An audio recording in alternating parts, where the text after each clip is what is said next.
The football talk show that holds back nothing on opinions. Straight shooting LJA. Hi, I'm John Sitton. Grassroots coach Manisha Taylor. Hello, I'm Rob Perez. The G-Man. Samir Swanee of Motivate Sports and Fitness. Christian Carambeu. Matt Hodgson, Director of the 4-Year Plan. We the people, for the people. Jazzy Fizzle. Your Monday night footballing fix. Make sure you join the revolution. The pitch is where we eat. The pitch is where we sleep. And the pitch is where we talk. Each and every Monday night of your lives. At youtube.com/pitch talk. For podcast links and information, check out our official website www.pitch-talk.com.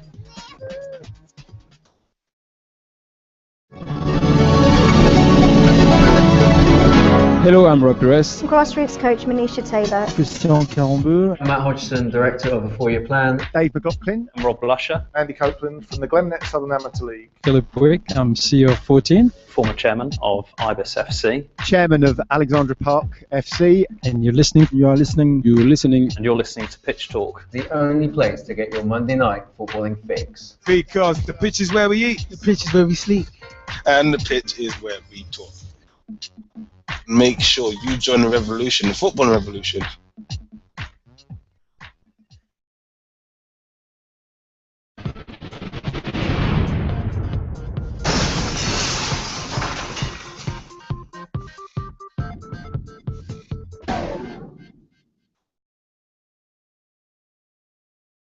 Hi, I'm John Sitton, and I'm here with Gavin, Liam and Gerald on Pitch Talk. The football talk show that pulls no punches and holds back nothing on opinions. Hello, I'm Rob Perez. My name is Christian Carambeu. I'm grassroots coach Manisha Taylor. Hi, I'm Matt Hodgson, Director of the 4-Year Plan, and you're listening to Pitch Talk, the only place to get your Monday night footballing fix. Make sure you join the revolution. The pitch is where we eat. The pitch is where we sleep. And the pitch is where we talk. I'm Andy Copeland from the Glennet Southern Amateur League. Philip Wick. I'm CEO of 14. I'm Rob Lusher, former Chairman of Ibis FC. I'm Samir Swanee, co-founder and co-director of Motivate Sports and Fitness. And you're listening to Pitch Talk.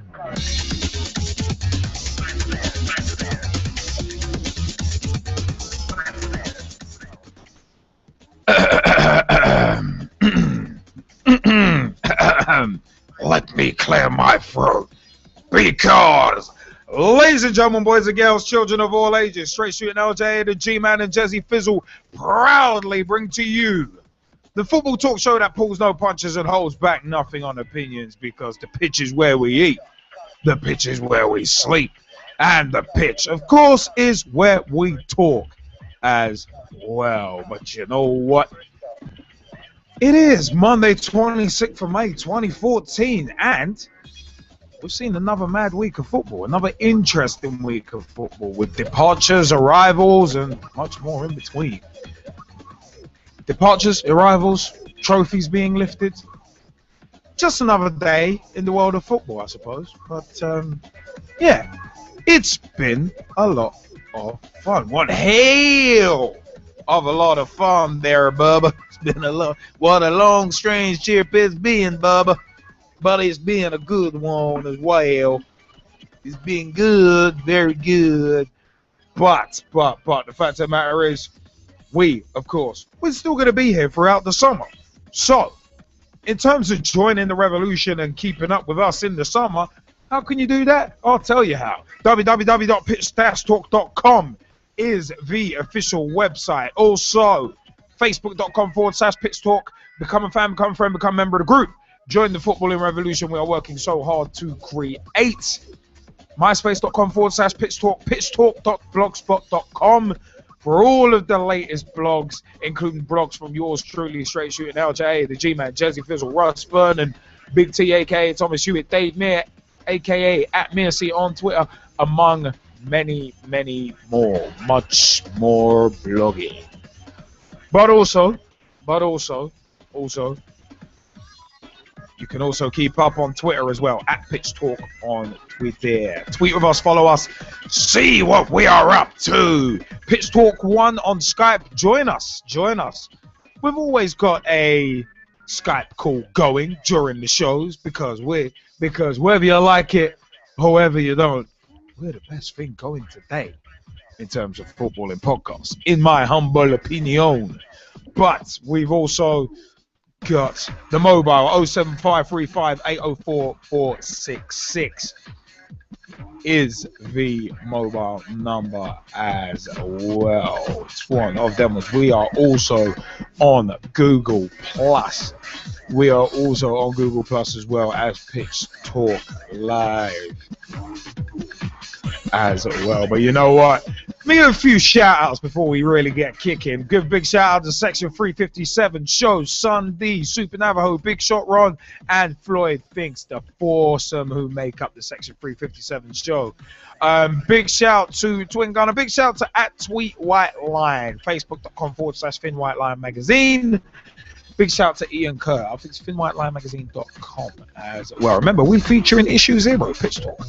A big time shout out to Motivate Sports and Fitness. Facebook.com/MotivateSF. Twitter.com @MotivateSF on Twitter. And, of course, Samir Sawney, friend of the show, director of Motivate Sports and Fitness. Is also a subject of a Pitch Talk Meets interview recently as well. Remember, YouTube.com/Pitch Talk. Check out all of our videos on youtube.com/Pitch Talk, including Pitch Talk Meets, Pitch Talk on the road, and come and meet the co-hosts as well, and much more. Also, big shout out to Girls on the Ball, Sophie and Rachel. Big shout out to @Girls on the Ball on Twitter, www.girlsontheball.com, and facebook.com/girlsontheball. Also, a big shout out, of course, to Pitch Talk's favorite rabbit, and that is Scotty. That is all good. But, well, like I said, it's been a very, very interesting week in football, as I've said, with a lot going on and a lot being said as well. Finally, we saw on the last Goggle Box for a while, we saw a footballing story that didn't revolve around Jose Mourinho. It was a lot bigger than him anyway. But it's one of them ones. But still, it's good stuff. But you know what? It's one of them ones. I want to give a big shout out actually to a friend of mine, Sherelle Wedderburn.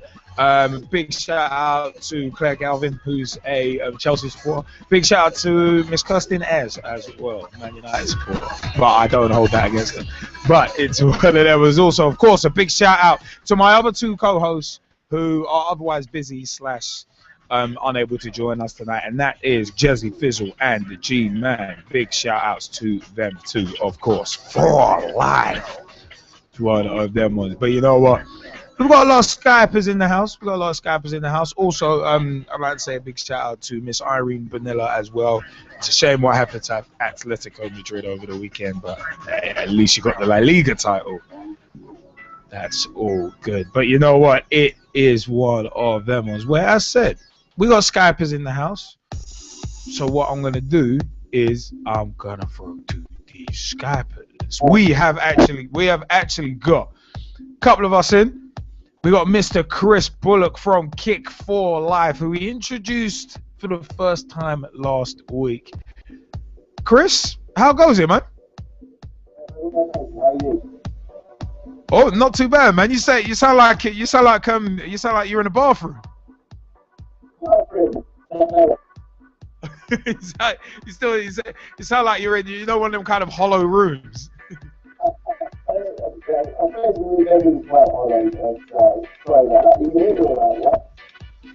Well, we could barely understand what you're saying. Okay, sorry. Is it echoey? Yeah, it's quite a bit of echo. Okay. Ooh. Wait. Ooh. All right, Chris, we'll come back. We will come back to you. We'll come back to you because it's quite a bit of echo. It sounds like you're quite far away. We'll come back to you though, Chris. But we've also got Mike Harneman in the house. Mike, how goes it? Yeah, I'm good, Liam. How are you? Yeah, not half bad, man. Not half bad, man. Good week, good weekend? Pretty good, really. Most of it's been watching the playoffs, to be honest. Couple of good results there as well. Couple of good games as well. And quite enjoyed seeing one of our old players lift the trophy I do as well. So we'll get into that in a bit. Definitely getting to that one. We've also got Russ Vernon in the house. Russ, how goes it? Yeah, not bad. Thanks, Liam, yourself. Yeah, not bad, man. You had a good week and weekend? Yeah, not bad, man. I enjoyed the final yesterday, which I'll explain in a few moments when we go on to results and analysis. And I enjoyed the Champions League final on Saturday as well. And I enjoyed watching one of the Leeds United players who's currently on loan at Fleetwood play this afternoon at Wembley, which will also go on to their match against Burton in a few moments as well. Also, I just want to say that one of the Leeds fans I saw earlier on this week, one of the Leeds fans passed away while on holiday in Turkey, so I just want to send a big rest in peace out to you and those to your family and friends in this sad time, and that not only from myself, Russ Vernon, but also all the Leeds United fans and also everyone here at Pitch Talk as well. And some transfer news from one of the Premier League new boys, Leicester. They signed on Friday. They completed the signing of Matt Upson, experienced who's played in the Premier League before. And I don't know if you saw him yesterday. We announced the official Premier League team of the season, and Liverpool have 3 players in the lineup. That's not too bad. I tell you, I tend to always, for me personally, I always tend to ignore those kind of teams of the season because usually there's some sort of agenda behind a lot of the picks. It was Gerrard, Henderson and Suarez from Liverpool, and the manager of the season is none other than Brendan Rodgers as well, who actually has also been rewarded with a brand new long-term contract as well. That's what I'm more concerned with. That's what I'm a lot more concerned with. It's great to tie down an electrifying young manager who's got a great brand of football behind him as well. Who's going to bring success back to the club I love. It's going to be one of them ones. So all good. We've also got Jamie Bailey in the house. Jamie, have you got your mic on? I do indeed. Tremendoso. How's your week and weekend been, dude? I've actually recovered from, again, the synonymous number of 2 now weekends. Oh my God. These 2 men, these 2 weekends, these 2 something. Yep, that number seems to be coming up them quite frequently for some reason. Anyway, yeah, I was celebrating with Queen's Park Rangers. I went to the game on Saturday, and whoever's I would like to actually mention it on the results and analysis. But if we run out of time, we run out of time. Oh no, we'll get on to that playoff final. Oh, there's no way we're skimming over that.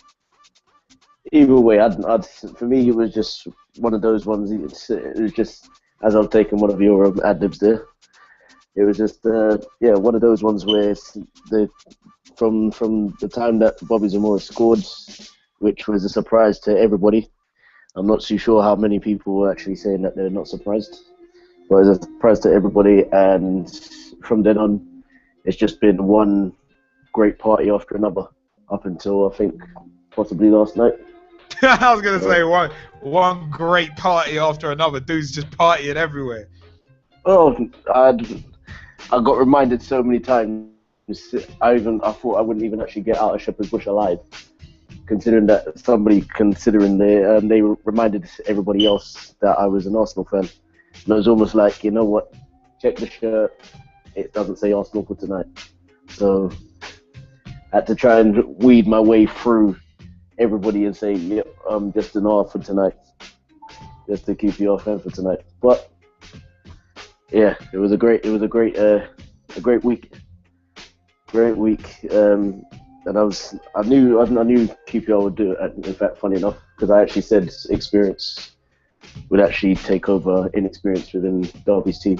So I'll be seeing you at Anfield at some point, Liam.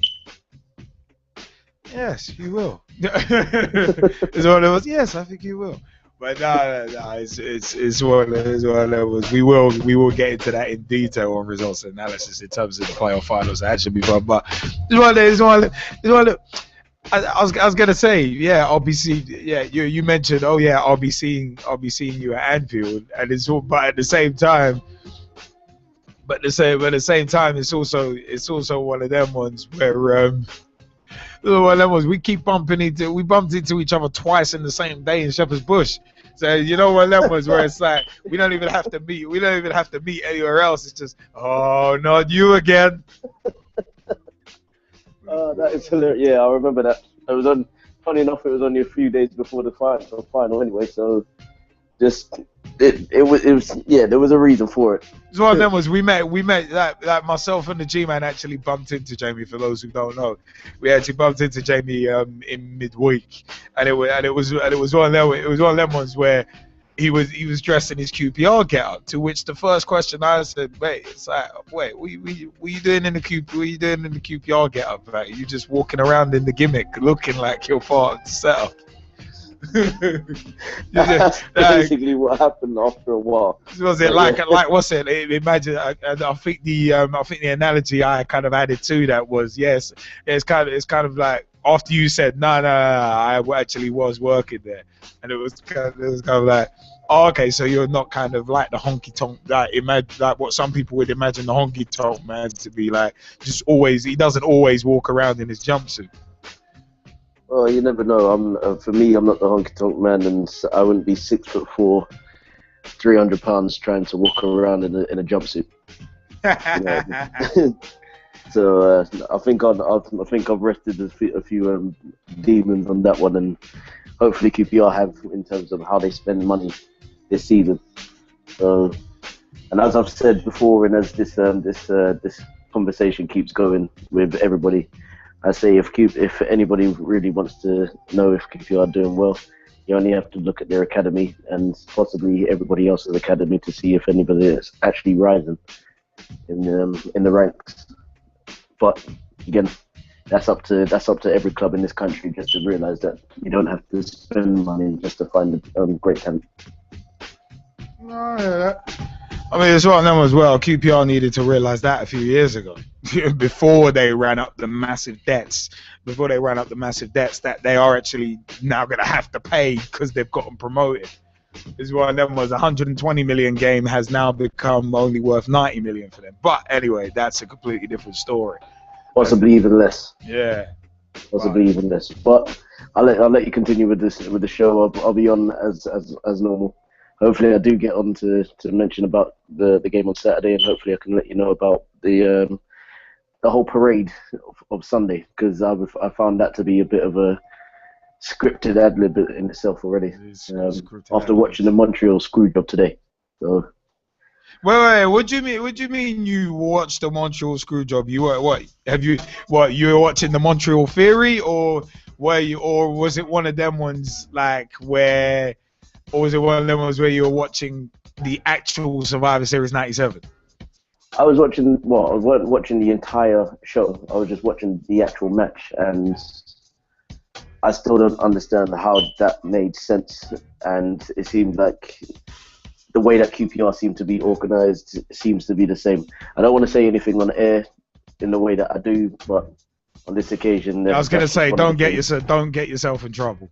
Yeah, I'll try and I won't drop any hints or I won't drop any things, but yeah, you'll see what I mean by the Montreal Screwjob if you have ever worked for a club that is in the, well, Ross Vernon, don't worry about it, but if you're ever worried about your club going down the hill, and yeah.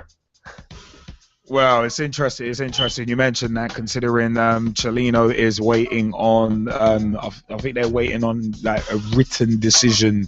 They're waiting on a written decision about his fraud case, which is kind of interesting. I actually read earlier today they're waiting on a written decision, which still could prevent him from actually being director, chairman, or anything of a football club. But that's a different story. As I've said before, I wouldn't trust someone who's been convicted of fraud twice. But anyway. We'll see. But I'll let you guys get on with the show. Obviously, I'll still be on the news feed. All good, man. All good. But you know what? In terms of getting on, because I love it, baby. This is one of them ones. We love it every night, bringing you your Monday Night Football and fix. So with that in mind, it is time to get that video feed properly opened up. And how do we do that? We do that by segueing into the first segment of the show, which is...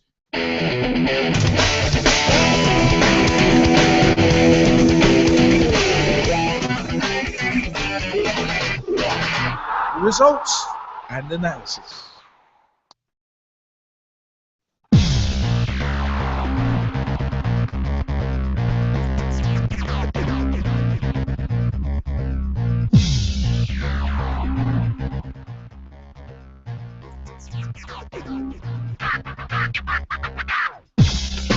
Yeah, it's results and analyses. Good evening. Well, that was gotta love it, gotta love it. Let's get the show kicked off. Right, let's get it kicked off. And we are going to start. We're going to start results analysis as I shift myself over. It's one of them ones. That's a funny one. That's a funny rumor. If Pochettino does take over at Tottenham, that's not a smart move for him. But anyway, it's one of them ones. A lot of people are renowned for not making very smart moves. But let's keep going on, because the first result we will mention this week happens to be from the FA Women's Super League, the WSL. Man City women 2, Everton ladies 0. And Arsenal ladies 0, Birmingham ladies 2 as well. So 2-0s there. It's the maddest thing with there being 2-0s, because actually Arsenal ladies manager has actually resigned. I think it was with Arsenal bottom of the league. I'll get those stats properly, but it is one of them ones. The Arsenal ladies manager Shelley Kerr has resigned, with Arsenal bottom with 1 point from 4 matches. So 1-4. It's one of them ones. So, and Pochettino being in London doesn't mean that he's signing with Tottenham. So I just want to say that. But yeah, we'll see what happens with that, because as you know, we don't perpetuate rumors. We only deal in fact. And there be time enough for counting when the dealing's done. And we only like to mention things when the deals are done. But anyway, it's one of them ones. You know my views about the whole ITK accounts kind of thing. Absolutely stupid. But anyway, resources in Spain. Big shout out to the G-Man on that one. But it is one of them ones where let's shift on, because on Thursday 22nd of May 2014, Wolfsburg beat Tereso 3-2 to retain the UEFA Women's Champions League.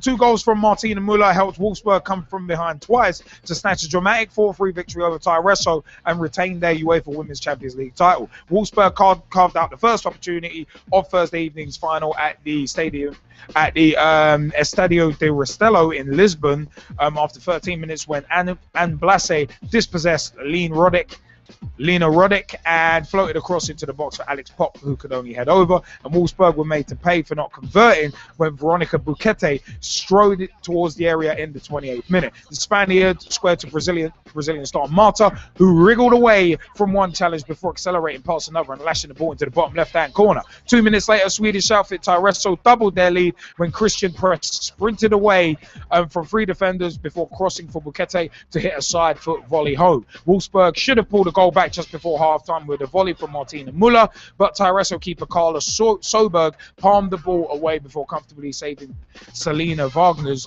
follow-up attempt. But the Germans came straight out of the traps in the second half and scored within 2 minutes of the restart. Lassie crossed from the right touchline for Pop, who made up for her first half miss by heading home. And less than 5 minutes later, Wolfsburg were level when Müller pounced on a ball over the top and rifled a shot into the bottom corner, past the on-rushing Soberg. But in the 56th minute, Buquete headed to Marta, who performed the Cruyff turn with her left foot before curling the ball right-footed into the corner to reinstate Tyreso's lead. The lead didn't last long, though, as Verena Face made it 3-3 in the 68th minute after latching onto a slide rule pass from Pop before coolly finishing. And the Germans took the lead for the first time in the match 10 minutes from the end when Nadine Kessler raced down the right before squaring for Muller to bundle home her second of the game. Bukete wasted a late free kick for the Swedes as Wolfsburg hung on to successfully defend the trophy that they won for the first time when they made their debut in the competition last year. So congratulations to Wolfsburg's ladies side retaining the trophy they won a year ago against Tyreso in a 3-2 win.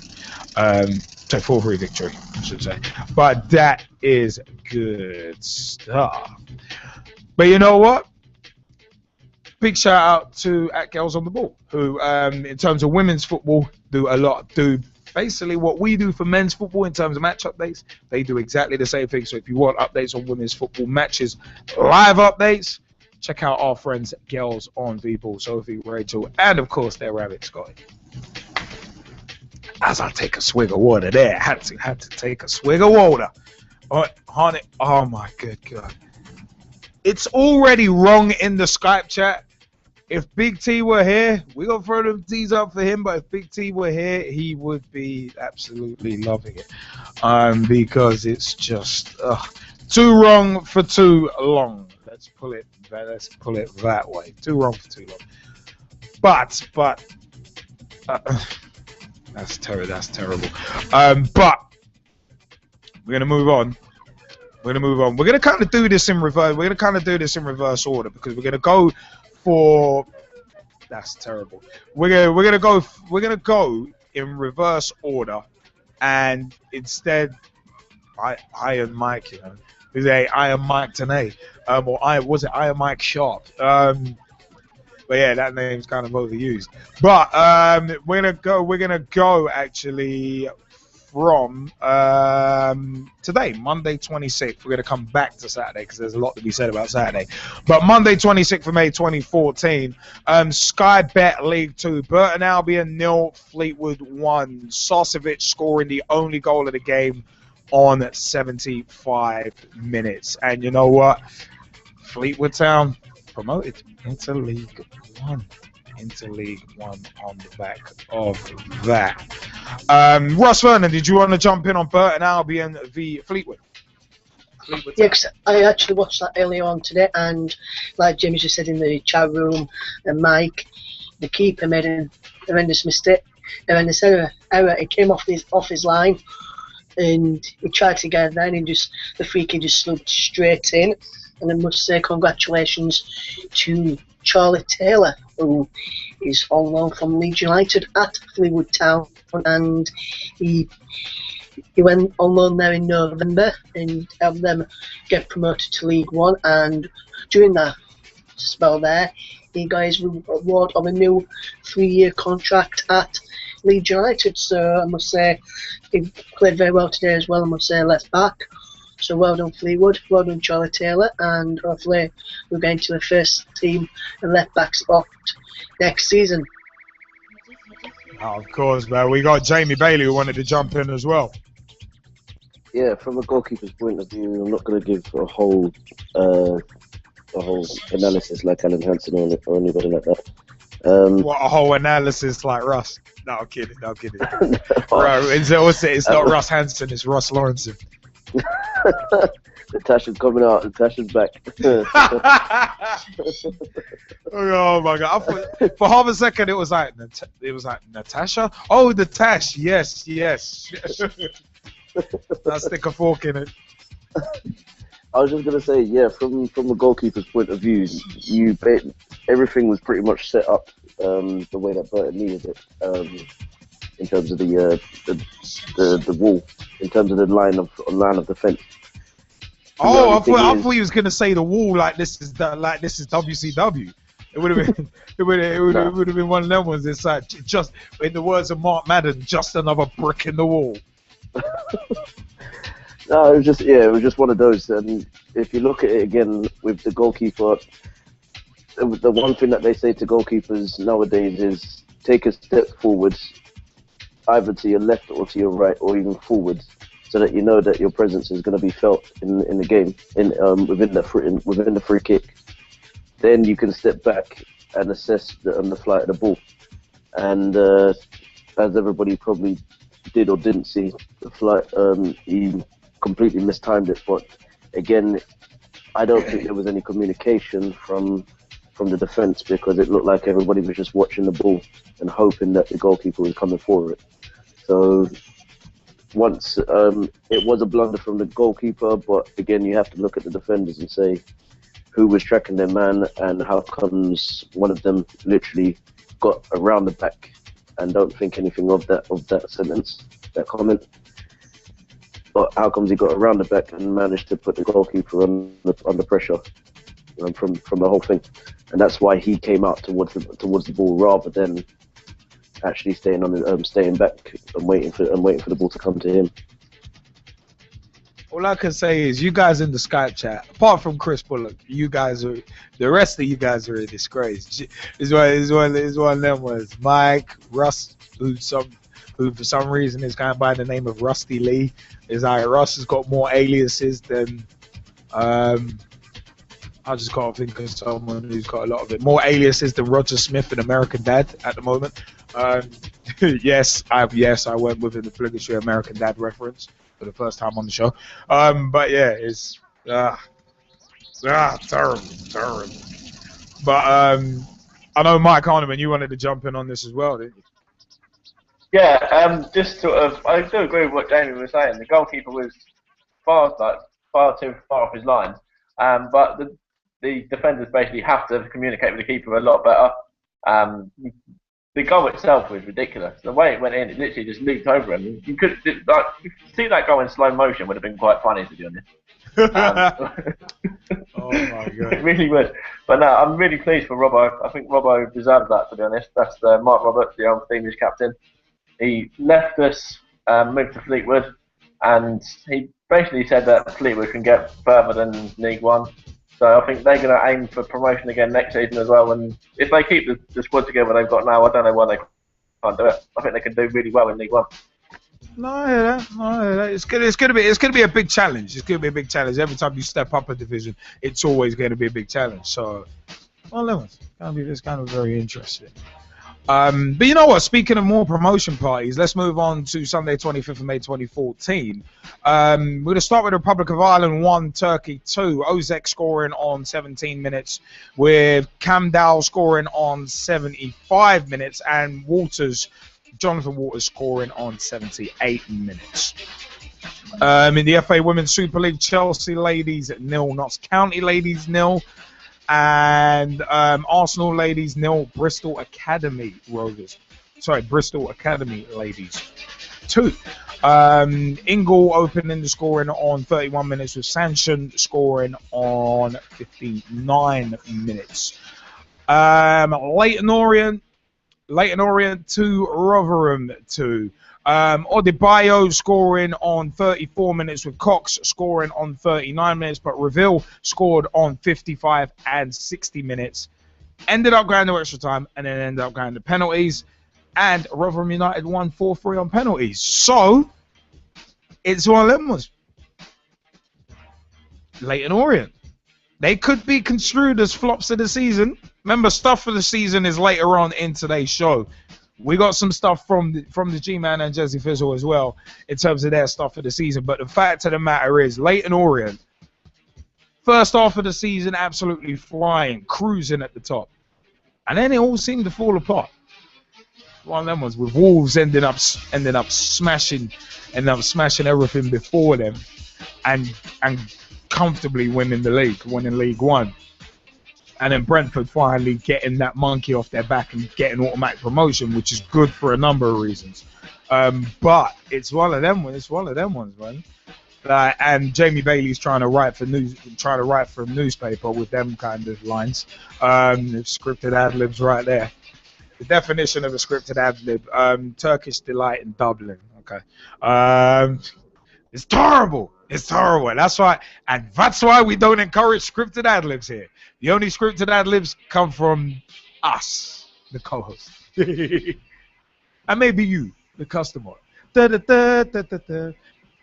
It's one of them ones is a turn of phrase, not a scripted ad-lib. Yeah, Jamie's funny. But anyway. But yeah, Orient Rotherham. Russ Vernon, you wanted to jump in on that? Yeah, because my cousins and me, auntie and uncle was at that game, and I spoke to one of my cousins at half time and gave me a phone call, and he actually said that we were going to go to extra time, and how right he was. And I must say, Ravel, his second goal is up there for goal of the season, don't you? I think, and the way Rotherham played yesterday, they show the counter from being 2-0 down to come back to force extra time and penalties was brilliant. He did very well. I must say, I'm looking forward to being at the New York next season in the away home end. Like I've been, this season is finished. I've been in the home end watching Rotherham a few times with my cousin and his mum, and then next season I'll be in the away end, and then I'll be in every single part of the New York Stadium. And so it was a brilliant game of football, and I must say congratulations to Rotherham, commiserations to Leyton Orient, and Alex Ravel could be my goal of the week later. Well, I was gonna say we're gonna do instead of saying, well, we might do stuff of the week, but we're definitely doing stuff for the season, so keep the stuff in mind. Mike Harneman, you want to jump in as well? Yeah, I agree with Russ on Ravel's goal. That was a brilliant finish. And Steve Evans actually said in the interview after the semi-final that if he saw a better goal, he'd wake up a chicken. So Steve Evans, go and get your chicken soup ready. Oh my god. I'll wake up a chicken. At least it wasn't one of them ones where it was like Big T. Yeah, I dress up like Barney the dinosaur, and was it pink hair? There was something that dyes hair pink. I used to love that. I used to actually love that. But you know what? Let's shift on. Because I said we were going to come backwards. It's one of them. We're going from today, Monday, go to Sunday, now we go to Saturday. Because in the FA Women's Super League, Liverpool ladies won, Birmingham ladies won. Karen Carney scoring a penalty on 24 minutes, and Farrah Williams equalising from the penalty spot on 67 minutes. Derby County 0, Queen's Park Rangers 1 in the Sky Bet Championship playoff final. That doesn't even begin to tell the story. The fact that Bobby Zamora scored on 93 minutes doesn't even begin to tell you. Sorry, on 90 minutes doesn't even begin to tell you the story. As the clock turned to 90, Bobby Zamora's goal, and it was a pretty damn good finish as well. But I think it was Keogh. I think it was Keogh. Yeah, 89-47, but that's technically counted as 90 because they always round it up. It annoys me too. So Jamie Bailey, Mr. Pedantic, well done on that one. But yeah, curveball right down the middle, strike one. But no, it's one of them was where Zamora's goal. It wasn't this time. It wasn't a case of when the ball hits your head when you're sitting in Rosette. That's Zamora. When you're in the playoff final, when you need a last-second goal, that's Zamora. That's his time. So one of them was. I'm sticking to the day job. I'm not going on the crap factor for auditions before everyone starts saying that in the chat. But it's one of them. Yeah, Zamora's goal just sent everyone absolutely crazy. I'm sure Jamie Bailey went crazy as well. We're going to get into him in a minute and ask him his views. But the fact is, Derby County had so many chances that they really should have scored. And it was kind of ironic. I think it was their captain Keogh who, his poor first touch, he tried to take a touch before clearing the ball. Poor touch, right into Zamora's path. Zamora, bow! Not athletic, bow. It was one of them ones. It was just bow. Great hit. Great hit. Gave the goalkeeper no chance in the Derby County goal. So it was one of them ones, man. Gave Grant no chance in the Derby goal. Fantastic. But hey, Derby can only blame themselves. But even so, QPR had been down to 10 men for like the best part of, I think it was like a good half an hour. O'Brien got himself sent off. For me, deservedly so. because it was a challenge from behind. Even though he wasn't the last man, it was a case of like the tackle was poor. It was legitimately a poor tackle, and it was from behind. So from behind, you're always going to get at least the yellow anyway. And then just bearing in mind it was a cynical challenge, completely knew what he was doing. It's like, yeah, I'm not surprised he's been sent off. There can't be any real arguments about it. So it's one of them ones, man. But QPR ended up coming through in the end, and that debt they've got debts to pay back now. So a 120 million pound game is now about only a 90 million pound game. Still a lot, don't get me wrong, but they've got debts to pay, and hopefully QPR don't make the same mistakes that they did the last time they were in the Premier League with guys like Big Samba and Stone Cold Bosingwa, as I like to call him. It's one of them ones. So, well then, but Jamie Bailey, you've been waiting to jump in. I know you wanted to jump in spades on this one. How about it, man? What did you think about QPR's performance, the O'Neill sending off, and more? All right, the QPR performance, I think, yeah, as everybody was saying around me, it was the poorest they've seen QPR play in a big match. And I have to agree with them. All season, it was even poorer than QPR v Wigan. That snooze fest. Yeah, apparently it was even worse than that. But the fact that we took most of our fans up there and actually nearly filled their stadium made it even better for us, going up to Wigan on the Friday. So it was almost like when we're still having a blast regardless. The match was a drag, but we'll have a blast before we get back to Wigan before we get back to London on Saturday morning. Then the Monday match. If I go to the Wigan the home match at Loftus Road, that was amazing. One of the pictures that I sent to you guys was it was literally bags put on seats. And I'm glad that the stadium's going to get an uplift or possibly a removal of certain seats, hopefully next season. I don't know if that's planned, but it needs it. Half of the seats they're meant to be navy blue, but most of them have kind of shaded to possibly white, like they've been in the washing machine. Shady. So yeah, pretty much. In terms of the game itself on Saturday. There was before the game there was a lot of people walking up to the game from Loftus Road all the way to Wembley, just to take in the whole experience. So, and even up until the getting on the game, I don't think everybody believed that QPR were going to go through. But as I said at the Wigan match, there's no way that that Derby can win it, because it's going to be down to experience that QPR do. And lo and behold, that's what it came down to. See, I wouldn't even say that was down to experience. That was just a mistake. It was a mistake, but again, how many chances did Derby have? And inexperience, just like Arsenal. No offense to Arsenal, but just like us, we've had a lot of chances in the game and failed to put them away. And Derby did the same thing. But then that's not that. But then I wouldn't say that's down to experience. That's just down to profligacy in front of goal. From where I was sitting, the inexperience is where they wasn't in terms of the positioning. Robert Green did have a great game. Why he didn't get the man of the match, I don't know. It was just, for me, there was times where Derby could have scored if they had a second person coming through, even a third man running in, and they didn't. It was always just left to the one man that was actually going to be striking the ball and see what happens, and then put themselves back into position. With QPR's way of playing, it was just literally lump it up to Charlie Austin and see what he can do with the ball. For me, I don't like playing that way.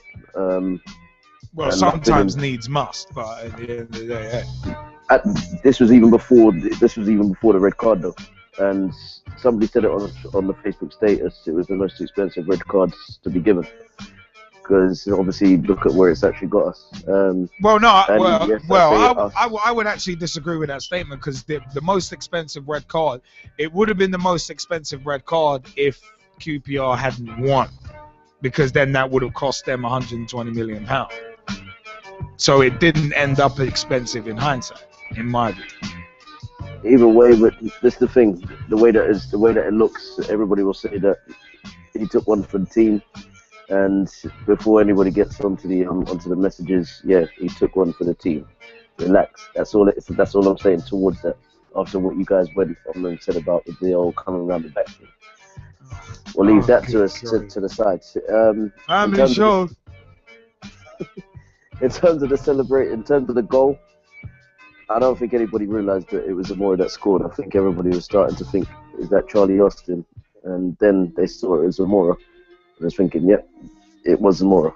It is Zamora, right? Yep, it is. Okay. So he went from 0 to hero in the space of about 10 seconds, and by the end of it, everybody was chanting his name all the way to the end of the celebrations, which probably concluded after last night.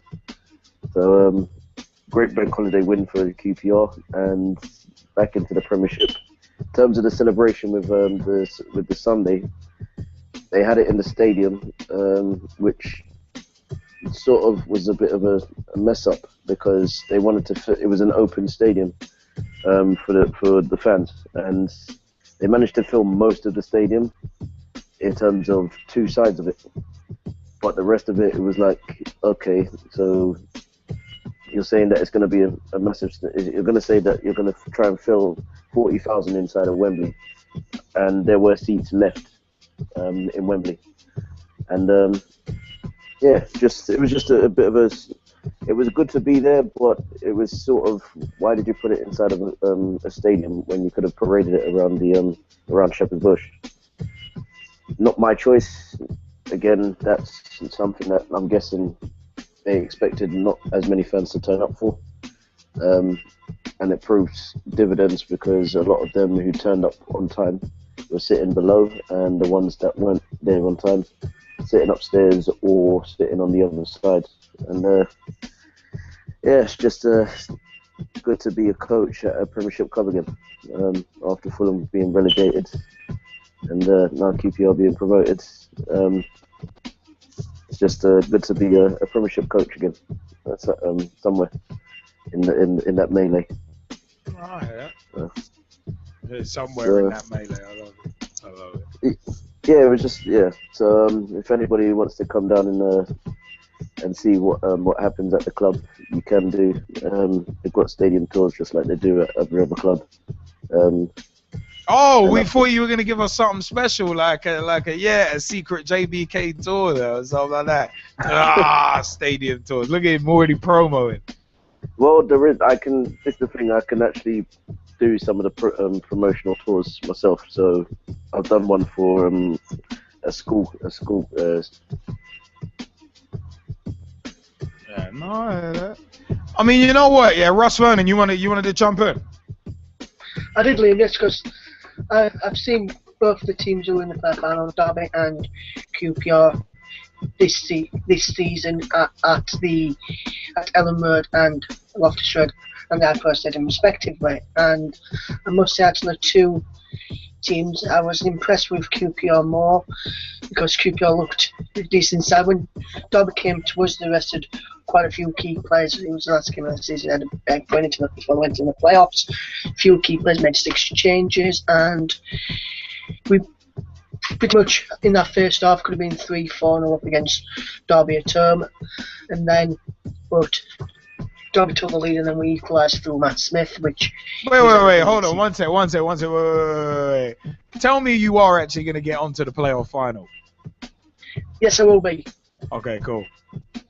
And so for me, after that, I would have thought QPR would have won it. I was talking to a Derby fan before and I said it would have been I wanted Derby to win because we've not done very well against them home and away, but I knew if QPR had the experience inside, and QPR would probably nick it I thought you might have gone to extra time and maybe penalties. That would not be late scenario one, but Bobby Zamora, he hadn't heard much of him this season, and he came with the goods and on the back line when it mattered.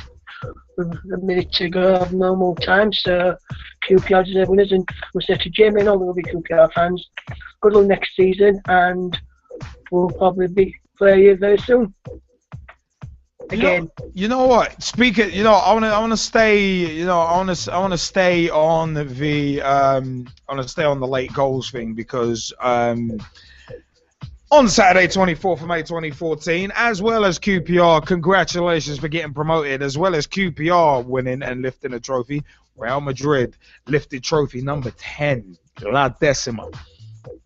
Because Real Madrid 4, Atletico Madrid 1 in the Champions League final. As said earlier, big shout out to Miss Irene Bonilla, and commiserations, by the way. It's one of them ones. It's a shame that Diego Simeone didn't take defeat gracefully, but I guess that's one thing he shares with Jose Mourinho. In that case, but Diego Godin scored on 36 minutes after Casillas somehow came out into no man's land. And he got the ball got headed out from a corner, headed back in. Casillas thought he could deal with it, and it was like, oh, when it was where you're running forward, it's like, oh crap, I've got to get back. I know Jamie Bailey knows that, being a goalkeeper. It's one of them was, I know that myself. But it's one of them was, it's like, oh god, it's over. It's one, but yeah, it was headed back, and it was headed back over Casillas, who tried desperately to palm it out, and you saw Godin just standing there, Johnny on the spot on the line. But it was one of them was Atletico Madrid took that lead, and you know what? That lead held until the 93rd minute, and you know what? Yeah, Atletico defended stoutly, but they did exactly the same sort of thing that Chelsea did against Liverpool. Just sit back, 2 banks of 4 behind the ball, and try to hit on the counter. I mean, it's one of them was Real Madrid. They couldn't string together 3 passes in the first half, but in second half they really got it together. And in the last 20 minutes, it looked like they were going to score, and it looked like they were going to score a couple. But Ramos scored on 93 minutes, a super header, in the words of Andy Gray. But Gareth Bale, it's Gareth Bale! I love Martin Tyler soundbite, and it's Gareth Bale! But no, Bale's goal was quality. But Angel Di Maria, his little fleet of foot, his quick feet, fantastic, I gotta say. But Marcelo added another goal on 118 minutes, which already made the scoreline look a touch harsh. But then Ronaldo won a penalty and scored it on the 121st minute. In what was an absolutely poor performance on a general basis from Cristiano Ronaldo. He was quiet. He was anonymous throughout the match. Or as Jesse Fizzle would say, he was anonymous like Bobby Valentino. But Ronaldo had a very, very poor game. He was quiet. You could probably count the number of times his name was called on one hand. Well, he was poor. But star of the show had to be you know what? Personally, for £80 million, I don't care if the guy's carrying an injury or not. £80 million, world's best player at the moment. World's best player at the moment. You expect more, especially in that kind of game, in a big game. But it was Gareth Bale who stole the show. From Tottenham last season and a mediocre Jay Brown side there to becoming a Galactico. Bale's done well this season. I think he scored something like 20, I think it's like 24, 25 goals or something like that with 16 assists. And it's like, you know what? You've done well. You've done very, very well. But the fact of the matter is, yeah, it's one of them was rare. So Real Madrid, Bale missed about 3-4 gilt-edged chances. but it's one of them ones. But for Atletico, it wasn't to be. Costa came off after about 9 minutes, and that was hilarious in the fact that really and truly, I would have saved Costa, as I don't think it really changed the game much, but I would have saved Costa for the last few minutes. Bring him on in the last few minutes, again, just to give yourself an outlet ball, and it's one of them. But at the end of the day, it just wasn't to be, and the gamble backfired.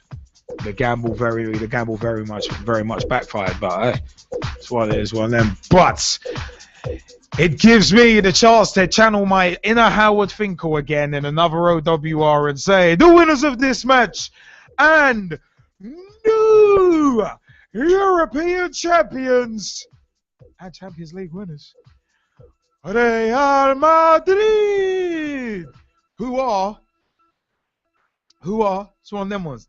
10 time. I'm not going to do that 10 times, but 10-time Champions League winners and the first team to go into double figures in terms of Champions League wins. So it's one of them ones. Remember, it's Real Madrid with 10. I think AC are now on 7. Us, Liverpool on 5. A couple of other teams were on 4. So one of them ones. It's all good.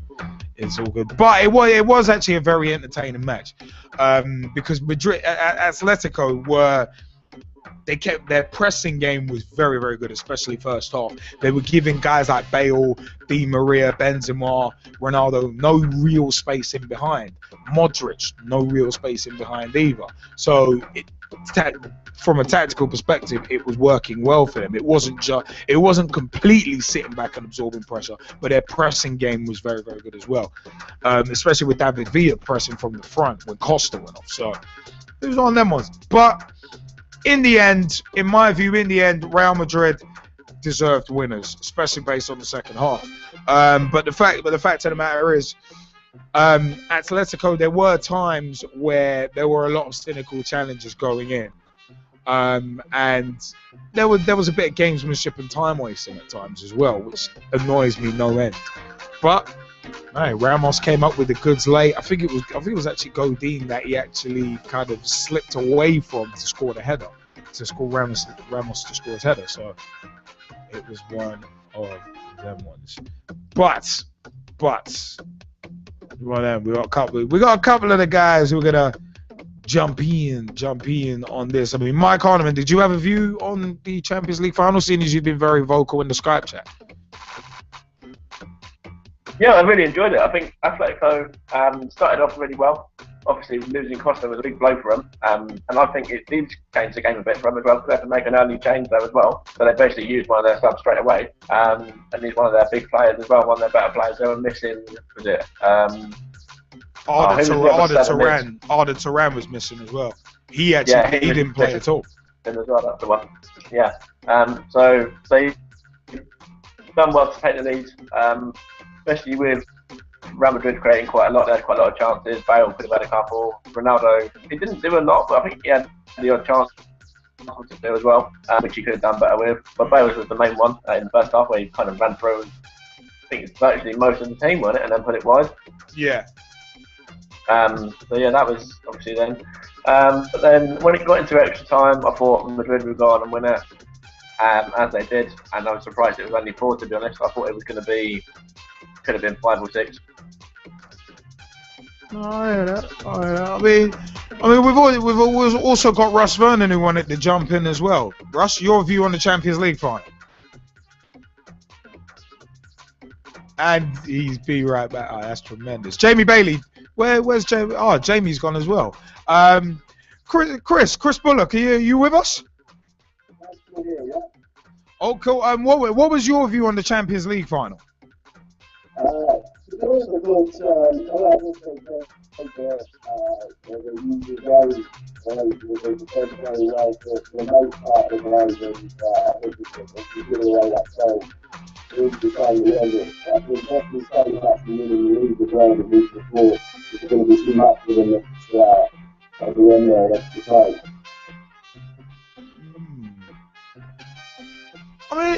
I it's one of them ones. I mean, for me, with the Champions League final, it's a case of. I mean, it's a case of it was one of them where it would have been a brilliant story if Atletico had won it to get that double. It's not often that teams get that Champions League and La Liga double, but for them to do it with the resources they've got, it would have been some feat. But both teams had history to make in that match, which made it intriguing. I mean, with Atletico winning it for the first time in its current incarnation, and also Real wanted to win it for the 10th time. That obsession with doing that. So it was one of them ones. I mean, Mike Harneman, did you wanna jump in again on the Champions League final? Yeah, I just wanted to say one more thing. It's about the Atletico manager, his reactions to obviously the amount of added time they had at the end of normal time there. Yeah, he's got no real complaint when there was a bit of as I said, there was a bit of time wasting going on, Simeone didn't take defeat with dignity either. Nah, not at all. If it was over 5 minutes, fair enough. But the amount of time wasting to complain about the goal when it was scored in the first minute of added time, no chance. No chance ever. Yeah. Yeah, I mean, it's one of them. As I said, yeah, Simeone hasn't really got a leg to stand on in terms of time wasting. Because you look at it, there was a lot of gamesmanship, there was a lot of time wasted by his guys. So, and the referee wasn't having a bar of it. So it's one of them ones where, yeah, I mean, as said, you got to take defeat with a touch of grace. Some people don't, some managers don't, and it's a shame when they don't. But it's one of them ones. But as said, the new European champions are Real Madrid. You just about came back at the right time, Russ. You just about came back at the right time. Your view on the Champions League final, quickly, before we move on. Yeah, I was actually watching it as well, and for me, me and Mo were talking before the game on Facebook, and I was saying to him that I thought it was going to be 2-1 Real Madrid on the actual inside 90 minutes, or if it went to extra time, I thought it was going to be 3-2 to Real Madrid, but that obviously wasn't to be. And Mike put bets on them as well, and I cost him some money, so I just want to say to Mike for that. But overall, it was a fantastic game. Must say commiserations to Irene and to Atletico Madrid and the fans as well. And I was saying, Simone always thinking there was much time needed adding on anyway, because the substitutions, the goal celebrations and everything. So I must say it was a brilliant game, and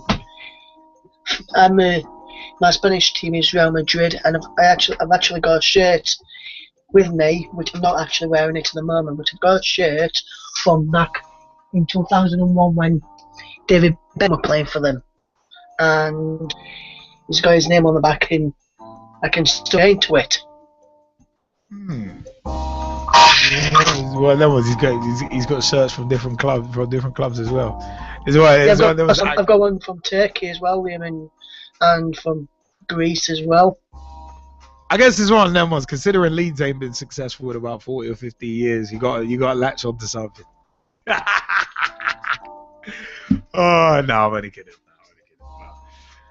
You know what? It's one of them ones, man. It was an interesting one.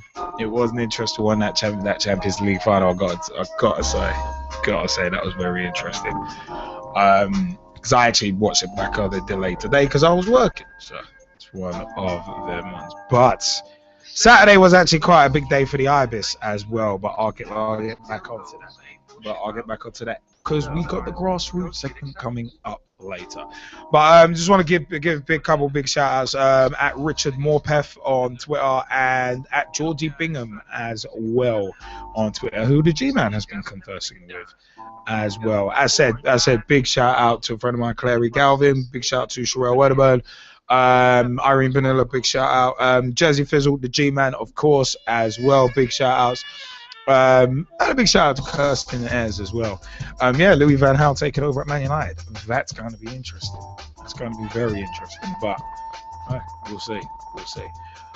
But also a big time shout out actually also to a friend of the show and one of our Pitch Talk Meets guests, Miss Manisha Taylor, who has a video up with Desi Blitz about football and mental illness. It's not produced or filmed by us, but it actually does feature some footage from our Pitch Talk Meets interview and one of our Pitch Talk on the Road interviews as well. But a big time shout out to Miss Manisha Taylor because it's have a look, football and mental illness. It's done by Desi, DESI Blitz with a Z on the end. Football and mental illness. Have a look and have a watch of that video. Even though it's not one of ours, we still encourage you to have a look because obviously Manisha goes through her dealings with football and mental illness as well, with some relatives, and it's a case of it's a very emotional story that she articulates. So have a look at that as well. But it is one of them ones where it is about that time to give a couple of shout-outs, actually. It is actually got to give a shout-out to www.LJA Productions, the new blood in digital video, www.LJA Productions, at LJA Productions on Twitter. The new blood in digital video are official Pitch Talk's official video production partner and provider. At apparentlyrich.com, simple yet effective web solutions to get your company off the ground. Our official web production partner and provider is Apparently Rich, apparentlyrich.com, and at Apparently Rich on Twitter. Also a big shout out to insitu.co. Create, engage, inspire. Our official facilities provider is Insitu, at Insitu Digital on Twitter. And also a big time shout out to RNV Wrestling, one of the sponsors of the show, at RNV Wrestling on Twitter and Facebook.com. You can find RNV Wrestling on there as well. Welcome to the show to Tom Wood as well. But also a big shout out to Simply Exclusive Entertainment, at official_SXE on Twitor. Simply Exclusive Entertainment. If you need a party or rave film, hit them up. Also a big shout out to Thin White Line Magazine and Motivate Sports and Fitness, and also Girls on the Ball as well. It's time. It's Vader. No, wait. It's Pitch Talk time. So the P is Pitch Talk time. I was gonna say I almost gave him that. No, can't do that. But it is one of them ones where it's time for us to pause that track, cause we ain't going retro. No matter how much I love that tune, we're not going retro. We're going forward. Or should I say back a few days, because it is time to go into a little bit of this, a little bit of that, and a little bit of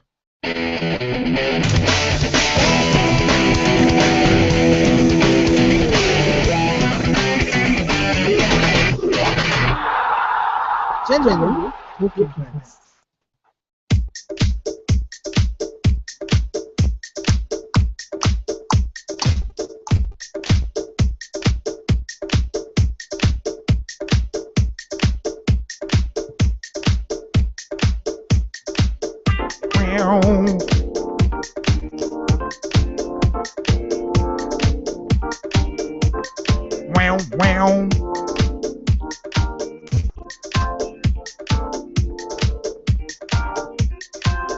Wow.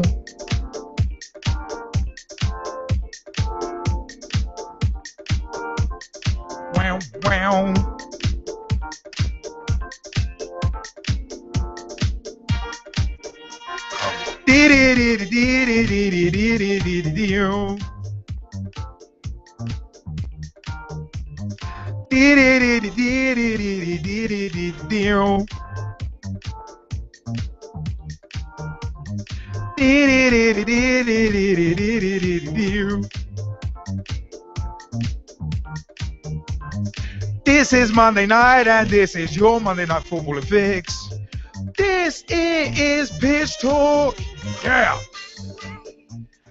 I'd like to give a big shout out, actually. I'd like to give a huge shout out to a Southampton fan, and that man is Gary Batten, aka Mr. Batten of RNV Wrestling. What's up, Gary? How you doing, man? If rumors are to be believed, we're gonna be stealing a couple players from you in the near future. But that's rumors, purely rumors. All good though, all good. But you know what? It is one of them ones where no FA action against Scudamore. The Football Association has restated this position that it cannot take action against Premier League Chief Executive Richard Scudamore, despite some calls for him to be charged for sending sexist emails.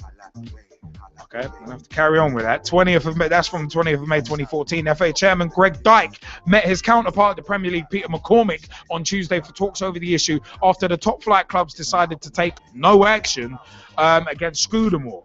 I'm going to get onto that in a second. One member of the FA's Inclusion Advisory Board, IAB, equality campaigner Edward Lord, has obtained a legal opinion that the FA could take disciplinary action, but Dyke reaffirmed that will not take place.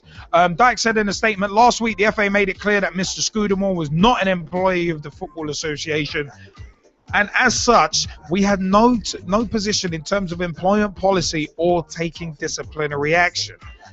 We were of the view that this was a matter for the Premier League, and we asked them to keep us informed of the actions they were taking. In terms of wider FA disciplinary action, we were advised that the FA does not, as a matter of policy, consider private communications sent with a legitimate expectation of privacy to amount to professional misconduct. Okay? The FA has applied this policy on an ongoing basis and in relation to numerous other cases. IAB Chair Heather Rabats was also at the meeting with Acting Chairman Heather McCormick, and she will take on the task of ensuring the Premier League keeps to its undertaking to take further steps on inclusion and diversity. Dyke said McCormick has assured him the league had followed proper process under their own employment and disciplinary rules and had conducted a thorough investigation. The FA chairman said, added, we said last week that we considered the contents of emails in question to be totally inappropriate, and we are still of that view, as is the Premier League. It is important to reiterate the significant focus the FA gives to equality, not least through the work of its Inclusion Advisory Board, and to tackling all forms of discrimination. FA board member Heather Rabats joined me in this morning's meeting. I have asked her to follow up with the Premier League to discuss the wider issues around the inclusion agenda, and to see how the FA and Premier League can work together to make meaningful the league's undertaking to take further steps on inclusion and diversity. Rani Abraham, the former temporary personal assistant who leaked the emails, said she was disappointed and surprised the Premier League had taken no sanctions against Scudamore. Join the club, Ronnie. She told BBC Radio 5 Live, I'm highly surprised the Premier League have decided to take no sanctions whatsoever against Richard Scudamore. I feel very disappointed. I think it sends out a damaging message about how we regard women in football. Abraham said she had not been contacted as part of the league's investigation. She added, they haven't approached me, they haven't heard my side of the story. So there has not been a thorough investigation. I honestly think they're not taking the sexism seriously. Abraham said that she had been threatened with legal action by the Premier League after taking the emails to the Sunday Mirror, and was herself considering taking legal action against the organisation. She added, when I approached the Mirror, I received a letter from the Premier League's lawyers threatening legal action. They said there had been a breach of trust. It was a very threatening letter. I've had a couple now, and I believe the Premier League are trying to scare me. She also said She also said, I won't go quiet because I'm standing up for what I believe in. I haven't taken legal action, but I am speaking to a solicitor at the moment. Also, the Premier League would not comment on Abraham's latest claims. It is understood, however, that she was asked to return the copies of the emails she had taken as they contain confidential and commercially sensitive information, and that the contents of emails should be treated as confidential. Scudamore spoke of his sincere contrition after the top flight clubs decided against any disciplinary action against him, and vowed to hold a series of meetings across football's administration to reassure them of his commitment to promote women in the game. Now, Barclays continue their league backing amid controversy from May 21st, 2014. Speculation that Barclays would end its title sponsorship increased after Premier League chief executive Richard Scudamore had to apologize for sending sexist emails in an episode that has embarrassed the league. We are 1 year into a 3-year deal and there is no truth to rumors that we have made the decision not to renew, said a spokesman for Barclays, a sponsor since 2001. Discussions on the sponsorship renewal would normally begin in earnest a year before the deal expires. Barclays has not commented publicly on the Scudamore issue, but has expressed its disappointment in private discussions with the league. Now, you know what? Yeah, for me, there's a lot of mixed message. There are a hell of a lot of mixed messages sent within this, because at the end of the day, Gary Batten, I love that. Can everyone leave our players and manager alone? I love that. A lot of rumours. But we're crossing the border with something. But the fact of the matter is, the fact of the matter is, it's a case of that it does send mixed messages that the FA are not going to step in and do anything about it, because the FA once again have copped out on a serious issue once again. So I'm not surprised that the FA. The one thing that does concern me is putting this out. It's like this whole thing that we've discussed before about FIFA, friends investigating friends with the Council of Wisdom. But what concerns me is, what were the Premier League or the FA expecting when you're canvassing the 20 Premier League clubs to say, what's gonna say? Oh yeah, what do you think should happen to Richard Scudamore? Should he be sanctioned? If he should be, then why? Then what should we do? It's one of them ones. When you're going to the Premier League clubs and asking that, do you think any Premier League club is going to be dumb enough? Do you think any Premier League club is going to be dumb enough, or any of their officials are going to be dumb enough to come out and say, yeah, he should be sacked, he should be fired, and then next thing you know, he doesn't get fired, and now you've just burnt a bridge with the man who is head of the Premier League? Do you think any club's going to actually be stupid enough to do that? That's what gets me. It should have been an independent panel taking the decision, not the good old boys network of the FA and the Premier League and looking at all that. No, shouldn't have been the good old boys. And I accentuate the phrase boys. It's one of them ones, because a lot of this is men talking about an issue that regards equality towards women. And Ronnie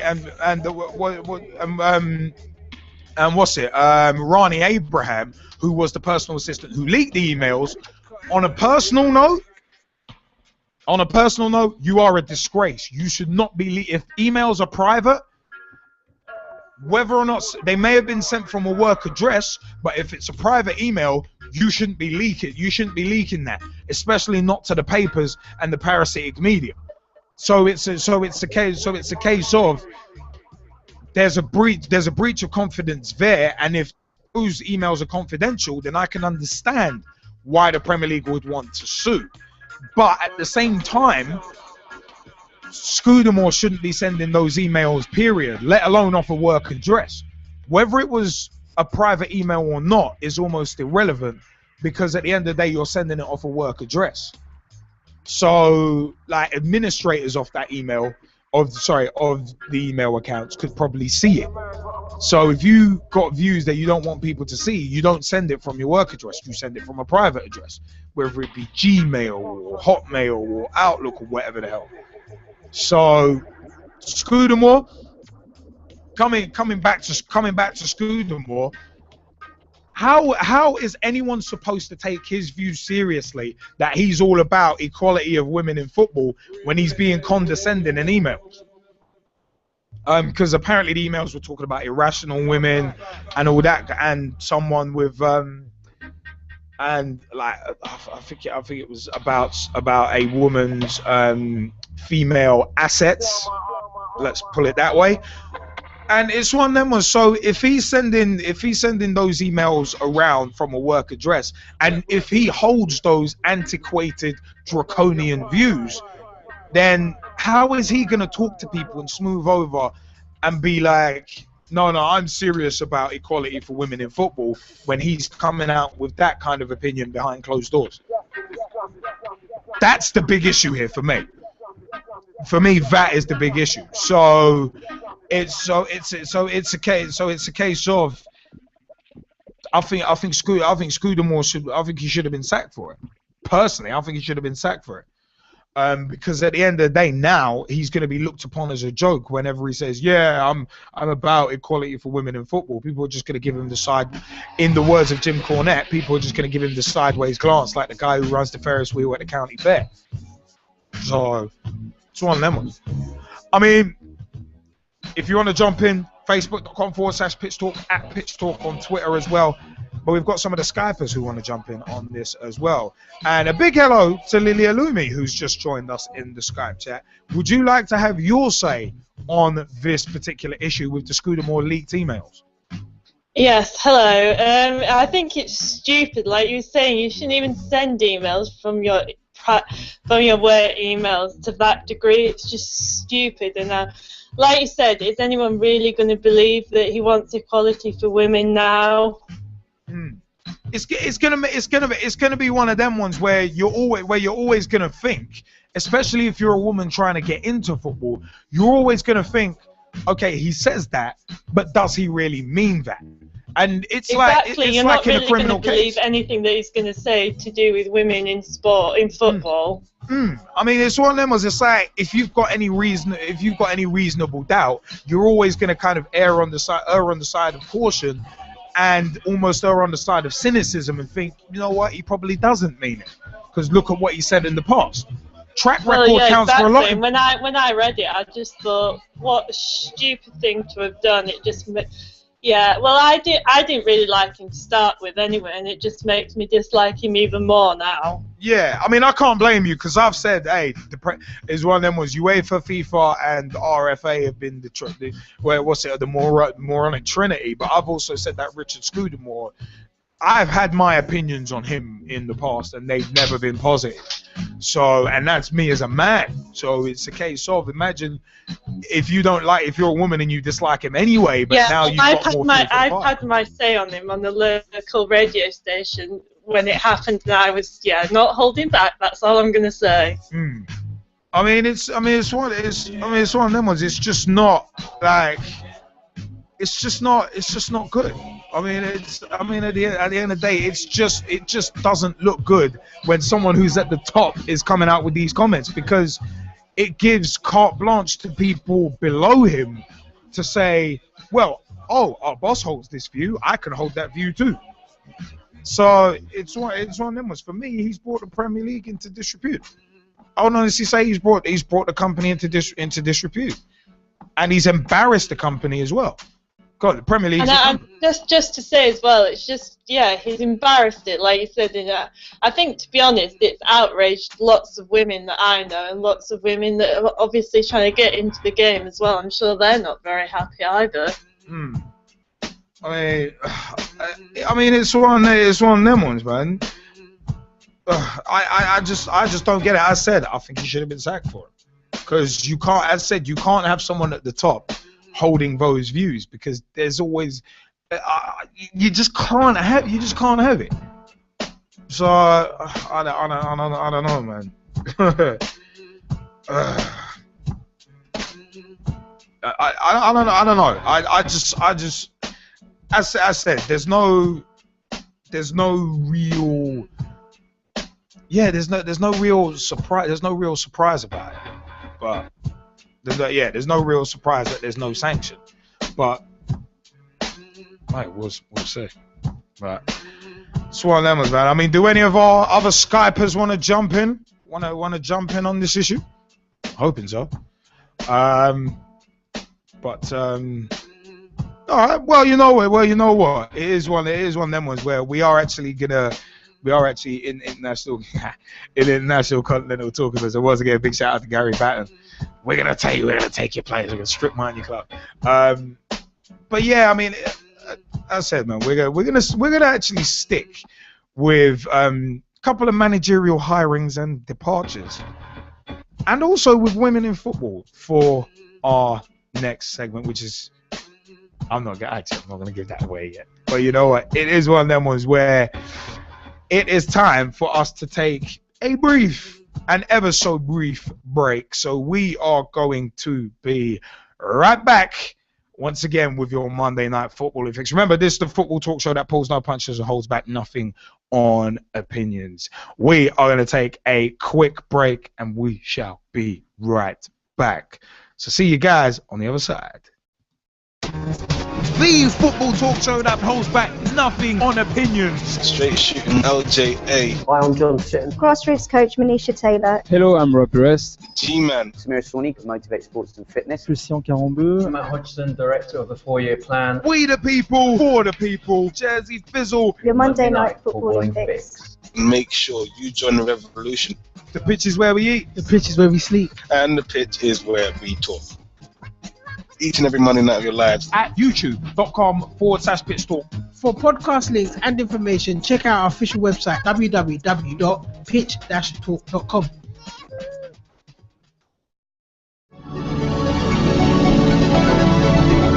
Hello, I'm Rob Perez. Grassroots coach Manisha Taylor. Christian Carambeu. Matt Hodgson, Director of the 4-Year Plan. Dave McLaughlin. I'm Rob Lusher. Andy Copeland from the Glennet Southern Amateur League. Philip Wick, I'm CEO of 14. Former chairman of Ibis FC. Chairman of Alexandra Park FC. And you're listening to Pitch Talk. The only place to get your Monday night footballing fix. Because the pitch is where we eat. The pitch is where we sleep. And the pitch is where we talk. Make sure you join the revolution, the football revolution.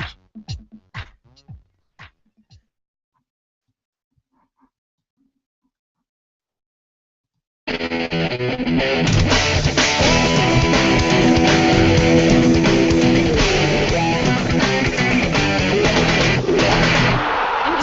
and continental talking ones.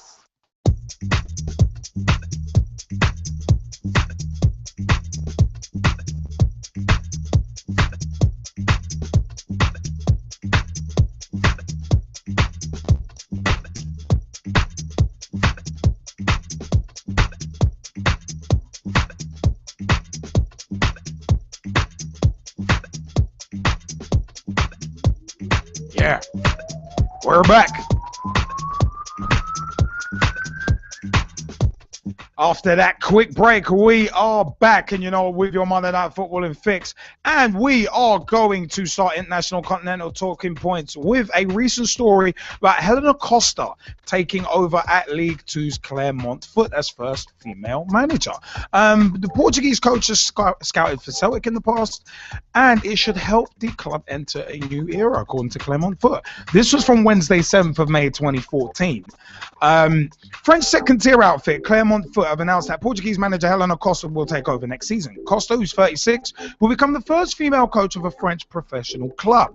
Announcing the appointment on Wednesday, a statement on Clermont's website confirmed that Costa, who was most recently coach of the Iranian women's team, will be introduced to the media after the season's final fixtures have been completed. Clermont Foot 63 has chosen Helena Costa to be our new coach, read the statement. Helena Costa came through the ranks at Benfica before taking charge of the women's team at Odevelas, then the national teams of Qatar and Iran, in addition to working as a scout for Celtic. Stick around on Celtic, we're going to get into that. But this appointment will allow Clermont Foot 63 to begin a new era, relying on a group of 17 players currently under contract, which will be added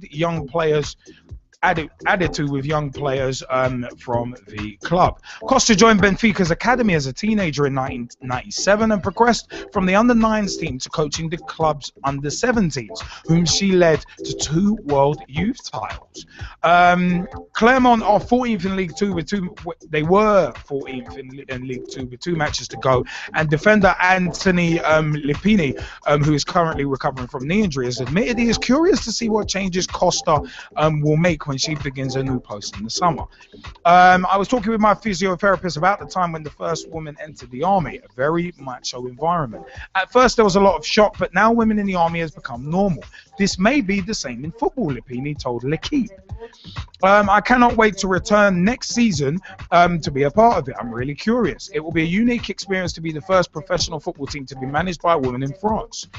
It is good. It creates a buzz. Costa spent 3 years scouting for Celtic in Portugal and Spain between 2008 and 2011 before moving to her post with Qatar. We would like to congratulate Helena sincerely on taking up this new role, said a spokesman for the Scottish champions, Celtic.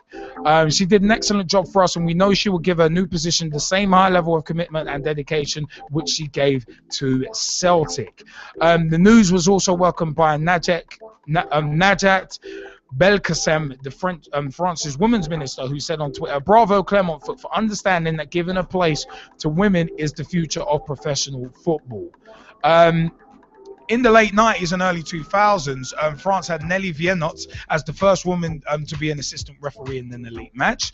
Viennots also served as an assistant referee in Champions League games. In Germany, referee Bibiana Stenhouse officiates games in second division games.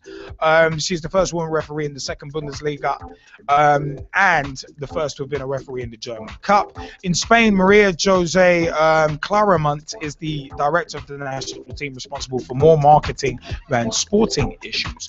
Hope Powell has said, she said on May 10th, 3 days later, ex-England boss Hope Powell believes the appointment of Helena Costa as coach of a men's team could inspire other clubs to take on female managers.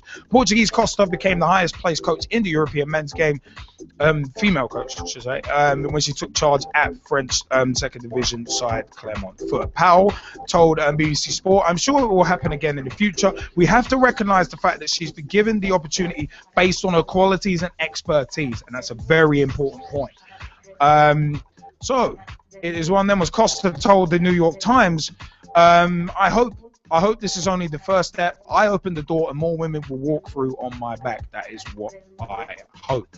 Hope Powell, who spent 15 years as England manager, said, "Let's just hope she gets the opportunity to do a good job." And that's, I'm going to come on to that. We almost take it as a given that every week somebody is being sacked, but if she doesn't last, let's not look at her gender as a reason for not doing well. You know what? Luis Enrique, staying in on the continent, Luis Enrique becomes new Barca boss from May 19th, 2014. Luis Enrique was confirmed as the manager of La Liga giants Barcelona, while also announcing the signing of goalkeeper Marc-Andre ter Stegen. Former Barca midfielder Enrique agreed a 2-year deal at the Nou Camp, succeeding Gerardo Martino at the helm.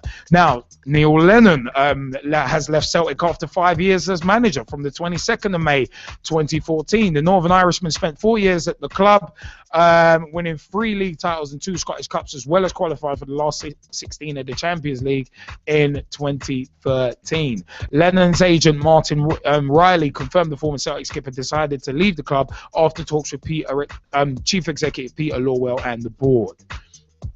So it's one of them ones.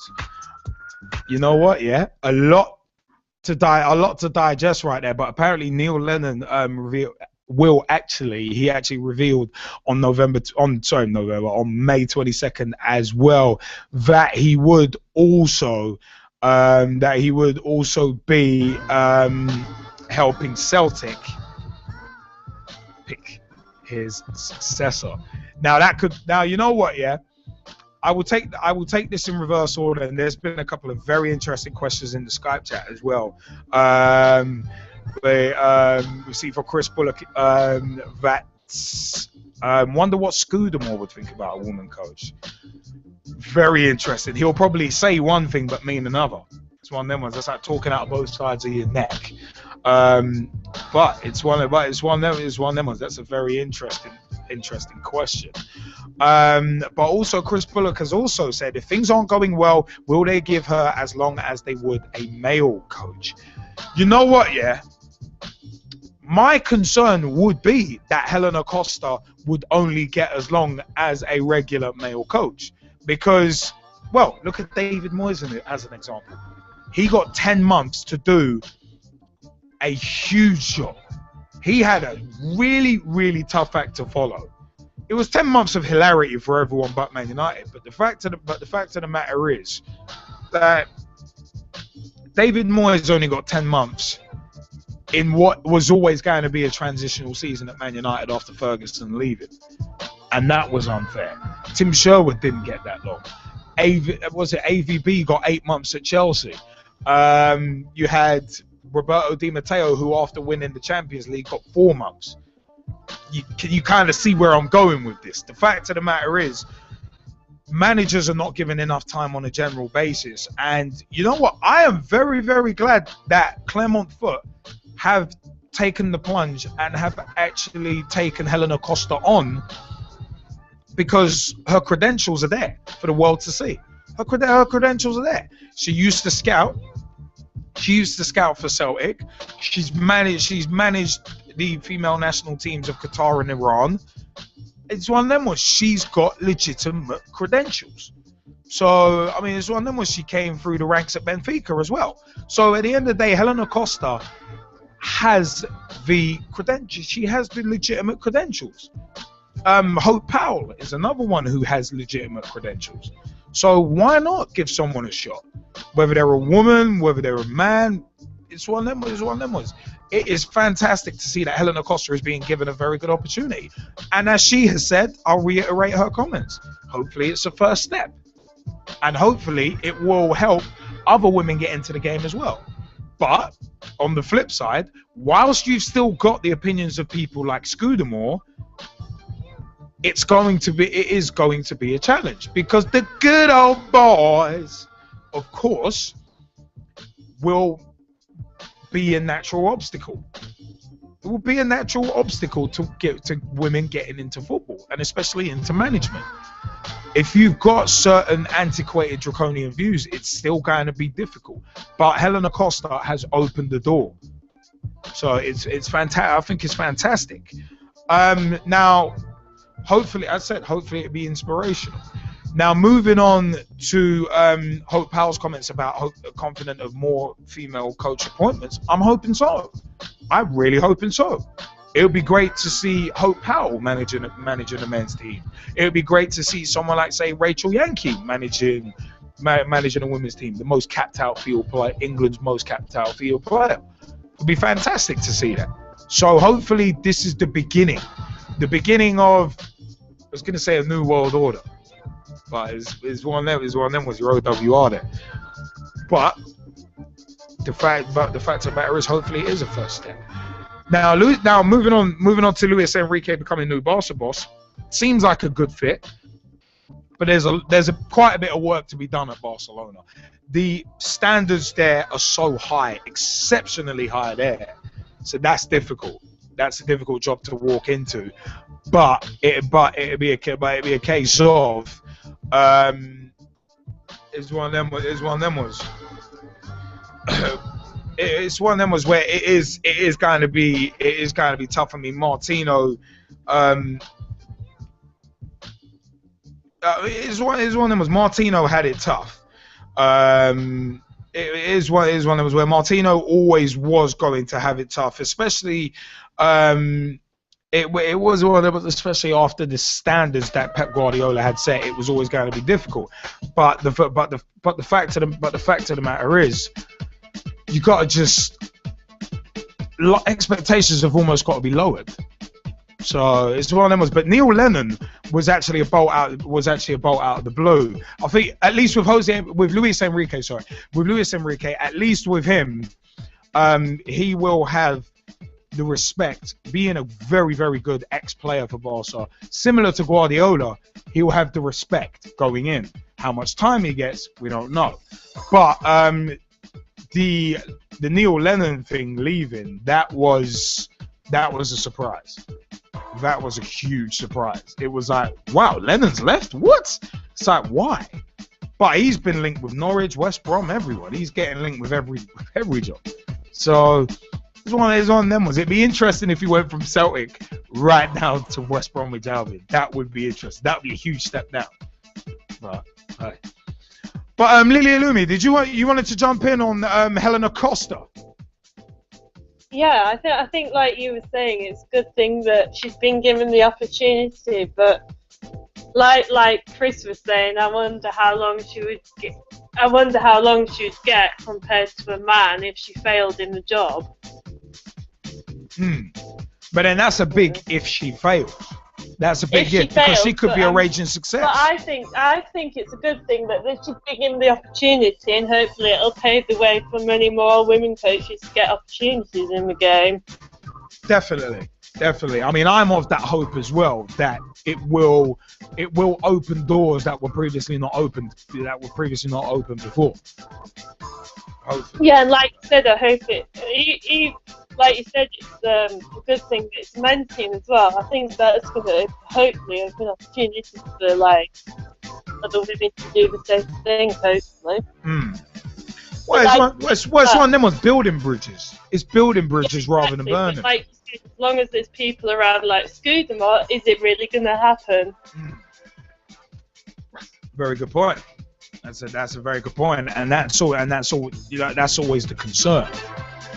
That is actually always a concern. That is, with certain people holding the views that they do, are women going to be able to progress as far as they should be allowed to?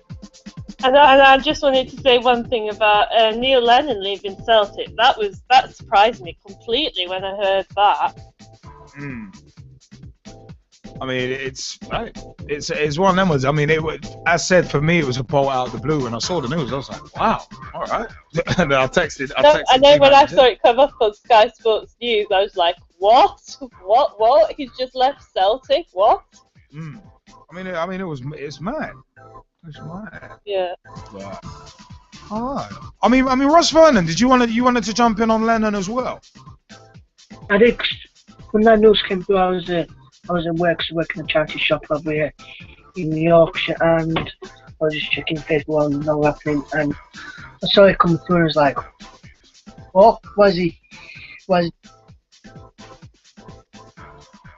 Oh, Russ, you still there? Oh, I think Russ might be having some connection problems, so we'll have to come back to him a sec. If any of the other Skypers want to jump in on Neil Lennon, let us know. But the fact, I said it. I think the general consensus is that it was a surprise. I mean, he's had his hard times, but he's had more ups than downs in his 4 years managing Celtic. So it's an interesting one. Lily, take it easy. Thanks for joining us for the show. And Tom Wood, a big hello, by the way. And you wanted to jump in on. Did you want to jump in on Lennon or one of the other points as well?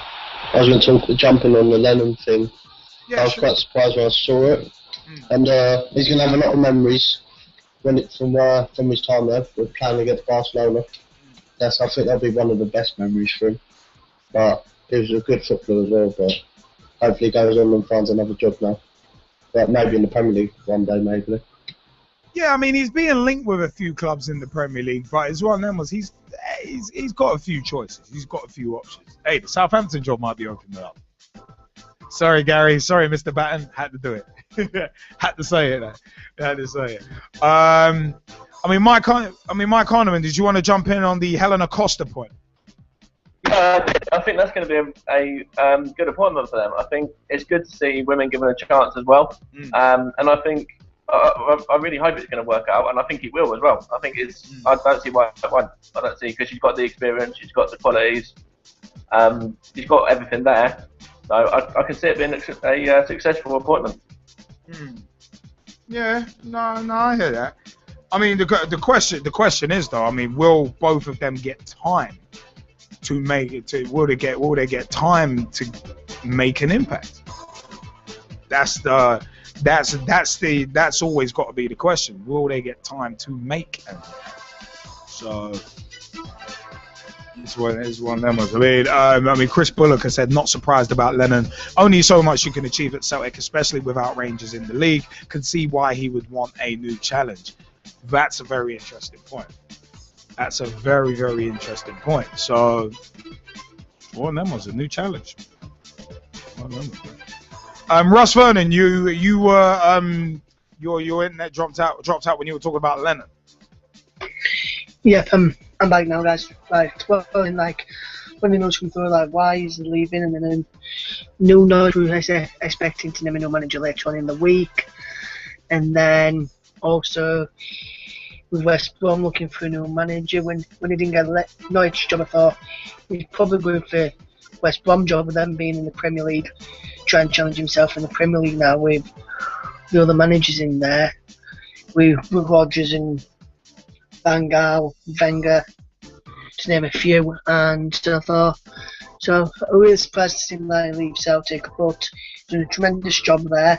And I think, and like Jamie Bailey's just playing the Channel League, it's too easy up in Scotland at the moment when Rangers not in it. If when Rangers get back into it, it'll be tough for Celtic to win league game. But with Rangers out of it, just been winning it by January, maybe February, and I think it's finding it too easy to win the league in there, so he's decided to go for a new challenge, like Chris Bullock has said.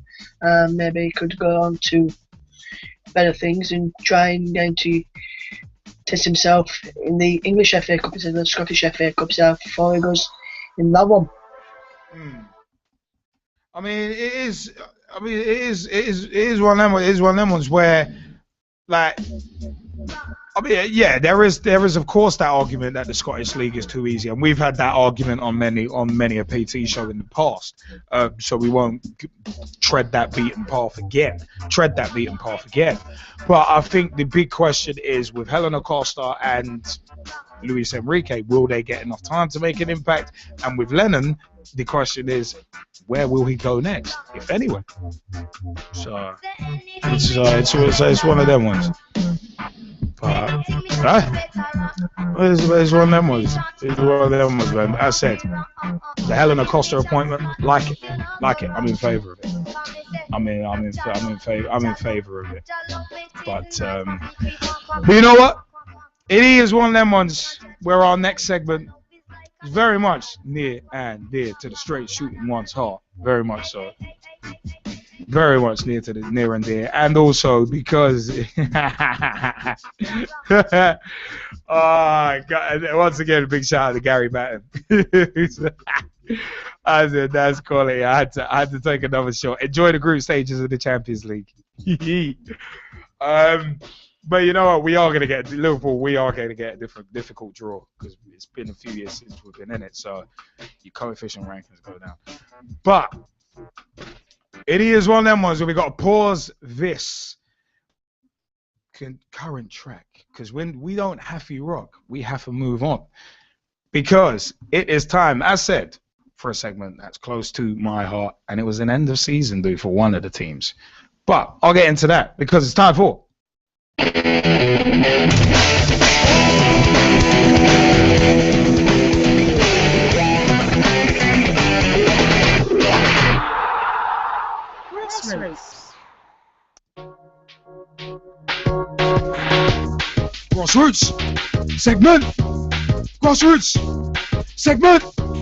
Grassroots segment. Is where we're at now. Grassroots is where we're at now, yeah.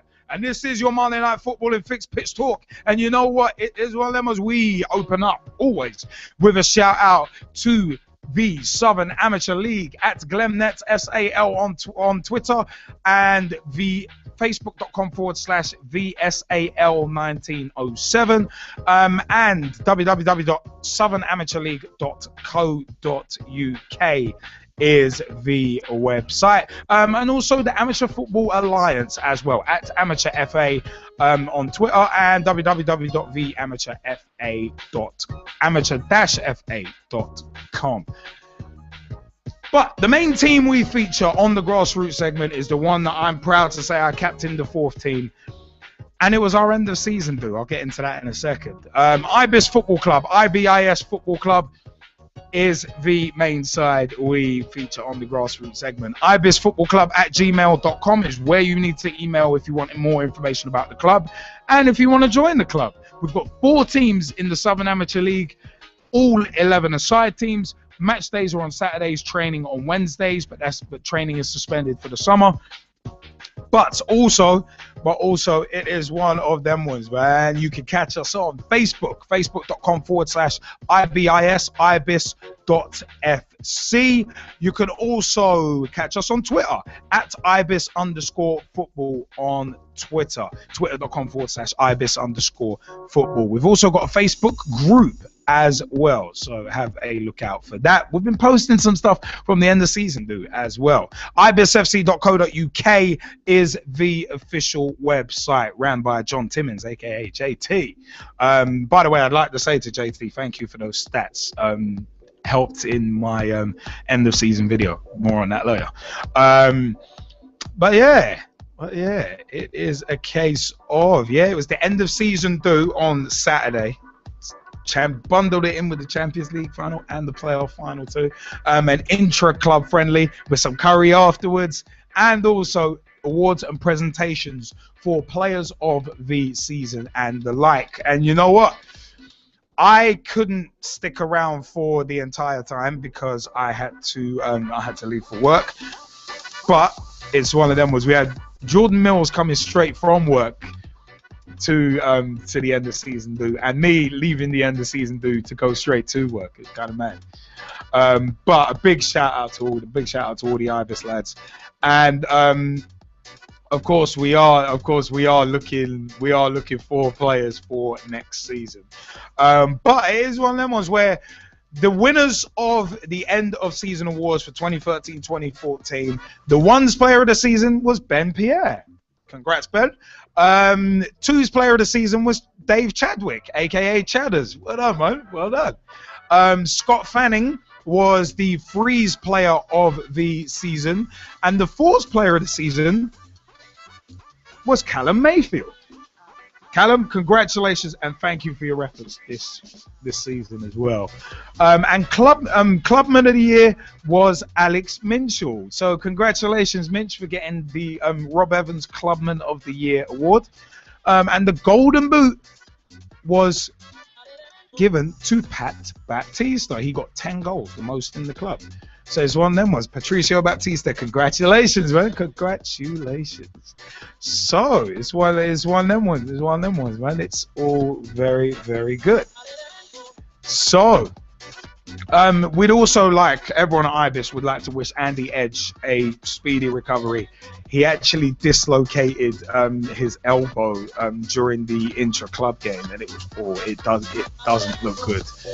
And yeah, it was mad, man. He made the group photo, but it was kind of like everyone huddled around him because he was on oxygen. The picture does look pretty gruesome. But Andy Edge, get well soon, man. Get well soon. You know what? Yeah. Speaking of, no, I actually scored this season, Russ. And that was on a grassroots segment. I got my first ever goal for the club, so it's one of them ones. But yeah, Jamie Bailey did actually get a mention in my end of season video, which is on youtube.com/IBISFC, which is the brand new IBIS FC YouTube page. So it's one of them ones. Was it youtube.com/IBISFC or IBIS Football Club? I think it was youtube.com/IBIS Football Club. Yeah, it was. Yeah, it was IBIS. Yeah, youtube.com/IBIS Football Club. And the first video you will see features yours truly, the Straight Shooting one, because it was my end of season review video. So it's one of them. Ones. A big shout out to the G-Man, actually, Gavin the G-Man Henry, who actually filmed the end of season review that I did. Some people are calling me one edit. Are calling me one edit Liam. So this is what that was, because it was pretty much both. The video was pretty much done in one take. So it was one take of each part of the video. So it's one of them ones. But yeah. But coming back to something very, very serious. We did mention that on June 23rd, that coming up, it is going to be the Run for Rob. We did mention that is coming up in honor of the passing of former Ibis player Rob Evans. And you know what, the Clubman of the Year award. The Clubman of the Year award was actually instated, and the first person to get it posthumously was Mr. Rob Evans. Getting the Clubman of the Year award for last season was Rob Evans. And it is Run for Rob will be taking place on June 22nd, 2014, because if you want to be a part of it, it is to do with running the Hackney Half Marathon, and runhackney.com/half-marathon. If you want to run the Hackney Half Marathon in honor of Rob Evans, that is where you need to go. That is where the event is. But we actually, the Ibis Football Club have actually set up, Alex Minchell has actually set up a Just Giving page raising funds for Run for Rob. Run number 4 and then Rob.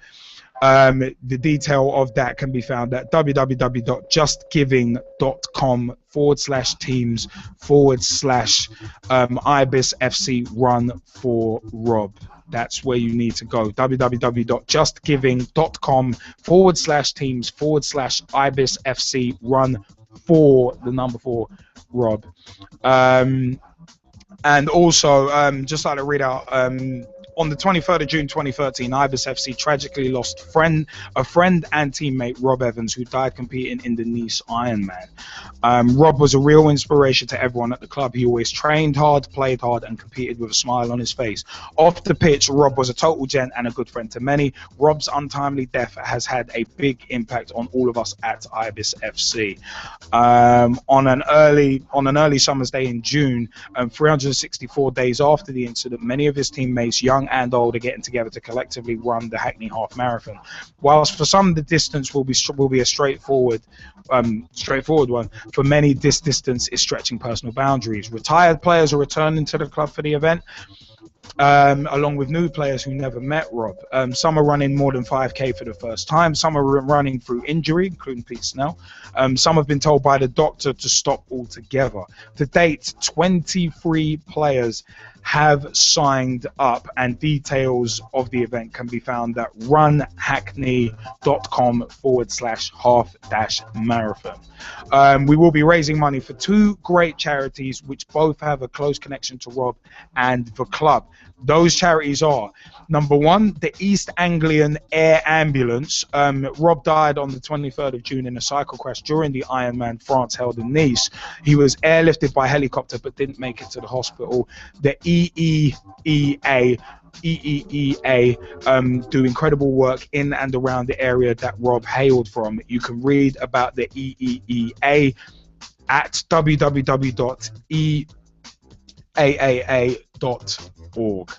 So that is East. So it's basically the East Anglian Air Ambulance. www.eaaa.org. The Multiple Sclerosis Therapy Centre is the second charity that we're raising money for as well, which is based in South Yorkshire. Alex Minchell, aka Minch's mother-in-law, runs the centre, which provides wonderful loving care and support to people with multiple sclerosis and their families. You can read more about the great work they do at www.mstherapySyorks.co.uk. That's www.mstherapySyorks.co.uk. So as we approach the anniversary, obviously our thoughts are with Rob's family and friends as well, and we'd like to show thanks and our support for them for the help they have given Ibis FC by running for Rob and collecting for those two great causes. Please support Ibis FC on our run for Rob to celebrate his life. If you'd like to join us on race day as a supporter, we'll be delighted to see you. We will continue our celebrations after the run in a pub and by watching the World Cup matches scheduled for the day. We know Rob would approve. Follow us on Twitter and Facebook to get updates on training progress and information on venues for football and drinks after. So that's at @ibis_football on Twitter and facebook.com/ibisfc and www.ibisfc.co.uk is the website. Run for Rob is very, very important to all of us connected with Ibis, and of course to Rob's family and friends as well. So there's two great causes: the East Anglian Air Ambulance and the Multiple Sclerosis Therapy Centre in South Yorkshire. Two great causes. I really, really do urge you to, even if you can't get involved, please give generously to the guys running. We're looking to get the target for the team to raise is £4,000. So whatever you can give would be much appreciated. Really, really appreciated. But yeah, it is one of them ones, man. Big shout outs to the guys actually running in Run for Rob. It is one of them. We'll post the details. We will post the details and links to the details shortly as well. So keep an eye on the pages. But yeah, it is one of the ones. But yeah. It is one of them ones. I mean, Chris Bullock also had something to mention in the grassroots segment as well. So, Chris, if you'd like to mention that, drop it into the chat for us. Ross Vernon, you wanted to jump in during the grassroots segment. Yes, because one of the local teams to me, Pargate FC, they play around with Berlin Green Lane, Rotherham, South Yorkshire, S626LA is where you can find them, which is also of Rotherham United's training ground. In their final game of the season in the Northern Counties East Football League Premier Division, they drew 2-2 with Thackray. I won't give you a full match report. I'll just give you a brief match report. The goals came in the first half. 22 minutes gone, and Mike Garrett gave Thackray the lead before Pargate equalised a minute later through Scott Whittington. On 32 minutes, score opened this Pargate in front for the first time in the match, and then Thackray equalised from the penalty spot when Chris Davis stepped up to send David Ray the wrong way in the final game of the season, which was back in April, 26th of April 2014, and that was their final match of the season. They finished in the table 19th out of, I think it's out of 21. They finished in the table. Their website is www.pitro.com/clubs/Pargate FC. I'll post the details in the chat in a moment. And they finished in 19th out of 23 on 39 points. Oh, cool stuff, man. Cool stuff. I'll keep you up to date with their progress next season if you allow him here on Pitch Talk. Yeah, may as well, man. Always got more to add to the party with the grassroots. And you can find them on Twitter at twitter.com/pitch/Pargate FC, and also on Facebook.com/Pargate FC as well. Good stuff. Good stuff, man. But also on the grassroots segment right now, we're gonna move on quickly to what Chris Bullock has just put in the chat about Kick for Life. Remember, kick4life.org and facebook.com/Kick for Life and @Kick for Life on Twitter for more information on Kick for Life, doing great things over in Lesotho in South Africa. But from Chris Bullock, we are into the last week of the season at FC Kick for Life. We played the Lesotho national team on Wednesday in a friendly as part of their preparations for the Africa Cup of Nations qualifier against Liberia. Then they play Carlo, that's spelled Qalo, on Sunday before the Lesotho game at the National Stadium in a game named as Champions of Champions. Love it. That's going to be very, very interesting. So it's one of them was Kick for Life. Have a game against the Lesotho national team on Wednesday in a friendly, and also on Sunday before that game, have a game at the National Stadium in a game named Champions of Champions. Thanks for dropping us that, Mr. Chris Bullock. You can add, I said, at FC Kick for Life on Twitter and facebook.com/Kick for Life, and kick4life.org is the website. And check them out for more information. Tom Wood, did you say you have something about Hambro Colts? Yeah, I have actually. For next season, we're changing our team name. We've finally got a name. It's going to be named after a young boy, who sadly passed away like 2-3 years ago, I think it was. And we're naming the team after him. And we're changing our kit colours as well. Okay. So instead of being yellow and blue, we're going to be in claret and blue. Well, like West Ham, yeah? Yeah, because he used to support West Ham, so we're doing it for him, basically. Oh, no, that's nice. He was only 15 as well. Oh. So we're naming it, it's going to be called Porter's Soccerability, because his surname is Porter. So we're calling it Porter Soccerability. Oh, okay, no, that's great stuff, man. No, that's good. That is great stuff. No, that is good. I like that. I like that. That is pretty damn good. That's pretty damn good. But you know what? It's one of them ones, man. It is one of them ones, man, where we are gonna shift on. We are going to shift on to our next segment in just a second. What? Time is going absolutely crazy, but you know what? It is one of them. As I said, there's a lot of footballing entities doing good things, and that's what we're about. We the people for the people. You know what? If you know of a good footballing cause that you feel we need to know about, such as Class on Grass, such as Sahel Raymond's Class on Grass, www.classongrass.com and @ClassOnGrass on Twitter. Such as also good causes, such as Motivate Sports and Fitness @MotivateSF on Twitter, MotivateSportsandFitness.com, Facebook.com/MotivateSF. If you've got causes like them that we need to know about, let us know.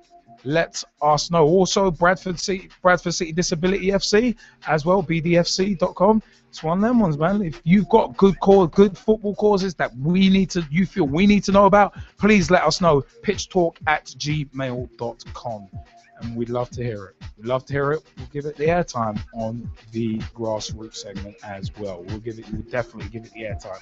It will be our pleasure. But it is one of them ones where, of course, we do need to switch. We do need to switch on. But it's okay. It's a case of let's switch segments because it's time to pause that particular track because it is time for us to go on to our next segment of the show, which is What's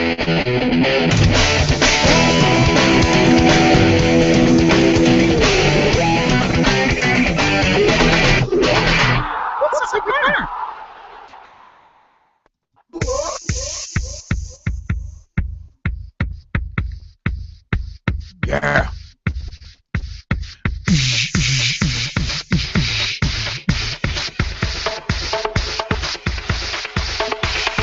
what?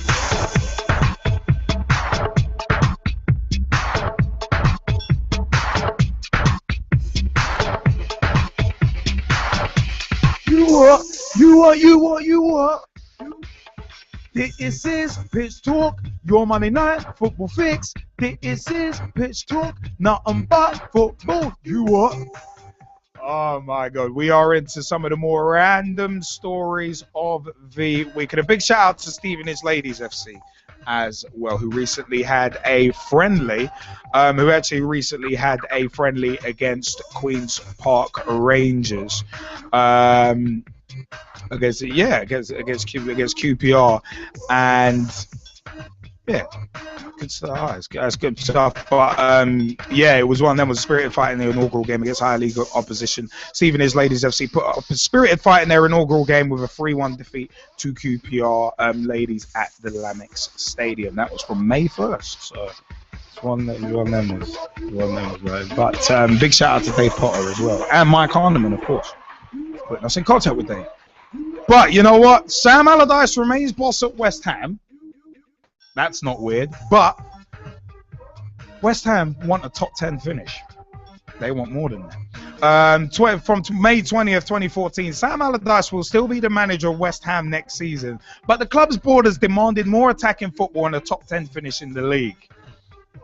Despite finishing a respectable 13th in the Premier League table, some reports had suggested the 59-year-old was facing the axe after 3 years in charge. He was summoned to a meeting at West Ham co-owner David Sullivan's house in Essex last week, where he put forward his case to keep hold of the reins next season. Allardyce clearly impressed the board with his vision, and the statement on the club's website revealed the manager had agreed to recruit a new attacking coach, along with an overhaul of the scouting and recruitment operation, although he faces demands for more entertainment and a top 10 place in the top flight. On the back of constructive and lengthy and detailed talks between Allardyce and the board, the club's statement on Tuesday afternoon read, the club's direction, values and philosophy and the positive way forward for next season has been agreed. After listening to feedback from supporters, the board have insisted on improvements to the setup of the playing and backroom staff to ensure the team provides more entertainment next season. The board will once again be investing considerable funds into the club this summer. The club have made clear that they want to see progression on the pitch and at least a top 10 finish as a result. Allardyce took charge of the Hammers in 2011 and immediately steered them back to the top flight, but some fans have never warmed to his playing style and jeered after their home win over 10-man Hull City in March. You know what, yeah? This is the one thing. This is the one thing that annoys me.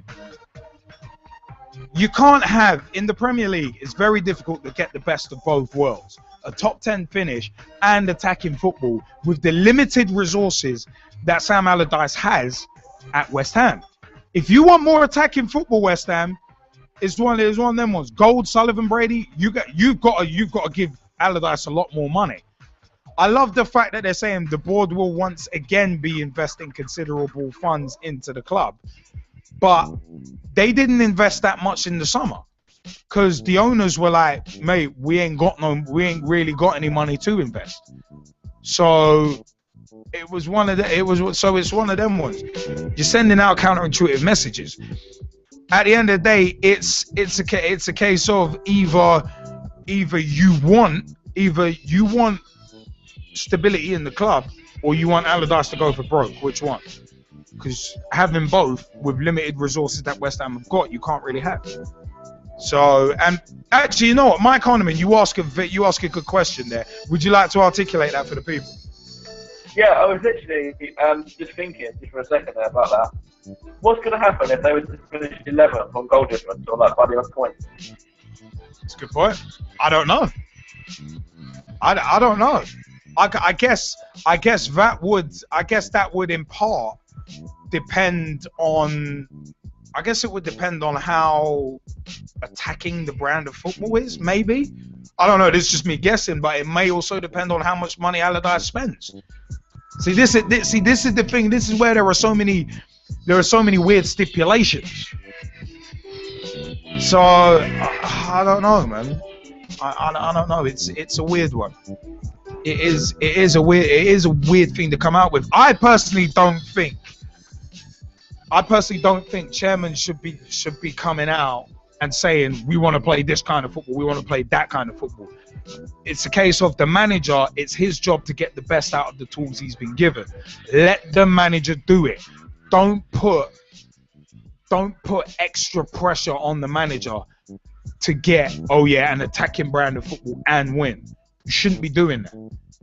If the manager overachieves, reward the manager, just like Liverpool have with Brendan Rodgers' new deal. Fantastic. It's one of them ones, but at the end of the day, I don't like it. I'm just uncomfortable with chairman dictating to managers how they should play. I'm very, very uncomfortable with that. So it's one of them ones. I mean, do any of our other Skypers want to jump in on this as well? All right, go on, Russ. Have at it. Yeah, I was thinking as well as, like Max just said, if we finish 11th on goal, if so ever, what's going to happen? Because for me, like I've just said, in Charlton, West Ham will finish probably 15th next season. I know they didn't do that good this season, but if they manage with Joe Cole being released, I thought he might have given a bit more experience to play there next season. So I thought he might have kept him on because he's got experience there. So I thought I'd probably keep him to give experience on the wings. But for me, I think West Ham will finish 15th. And for me, if I'd asked us to go next season, I wouldn't be surprised to see Gus Poyet or maybe Neil Lennon taking over as West Ham in a couple of seasons' time.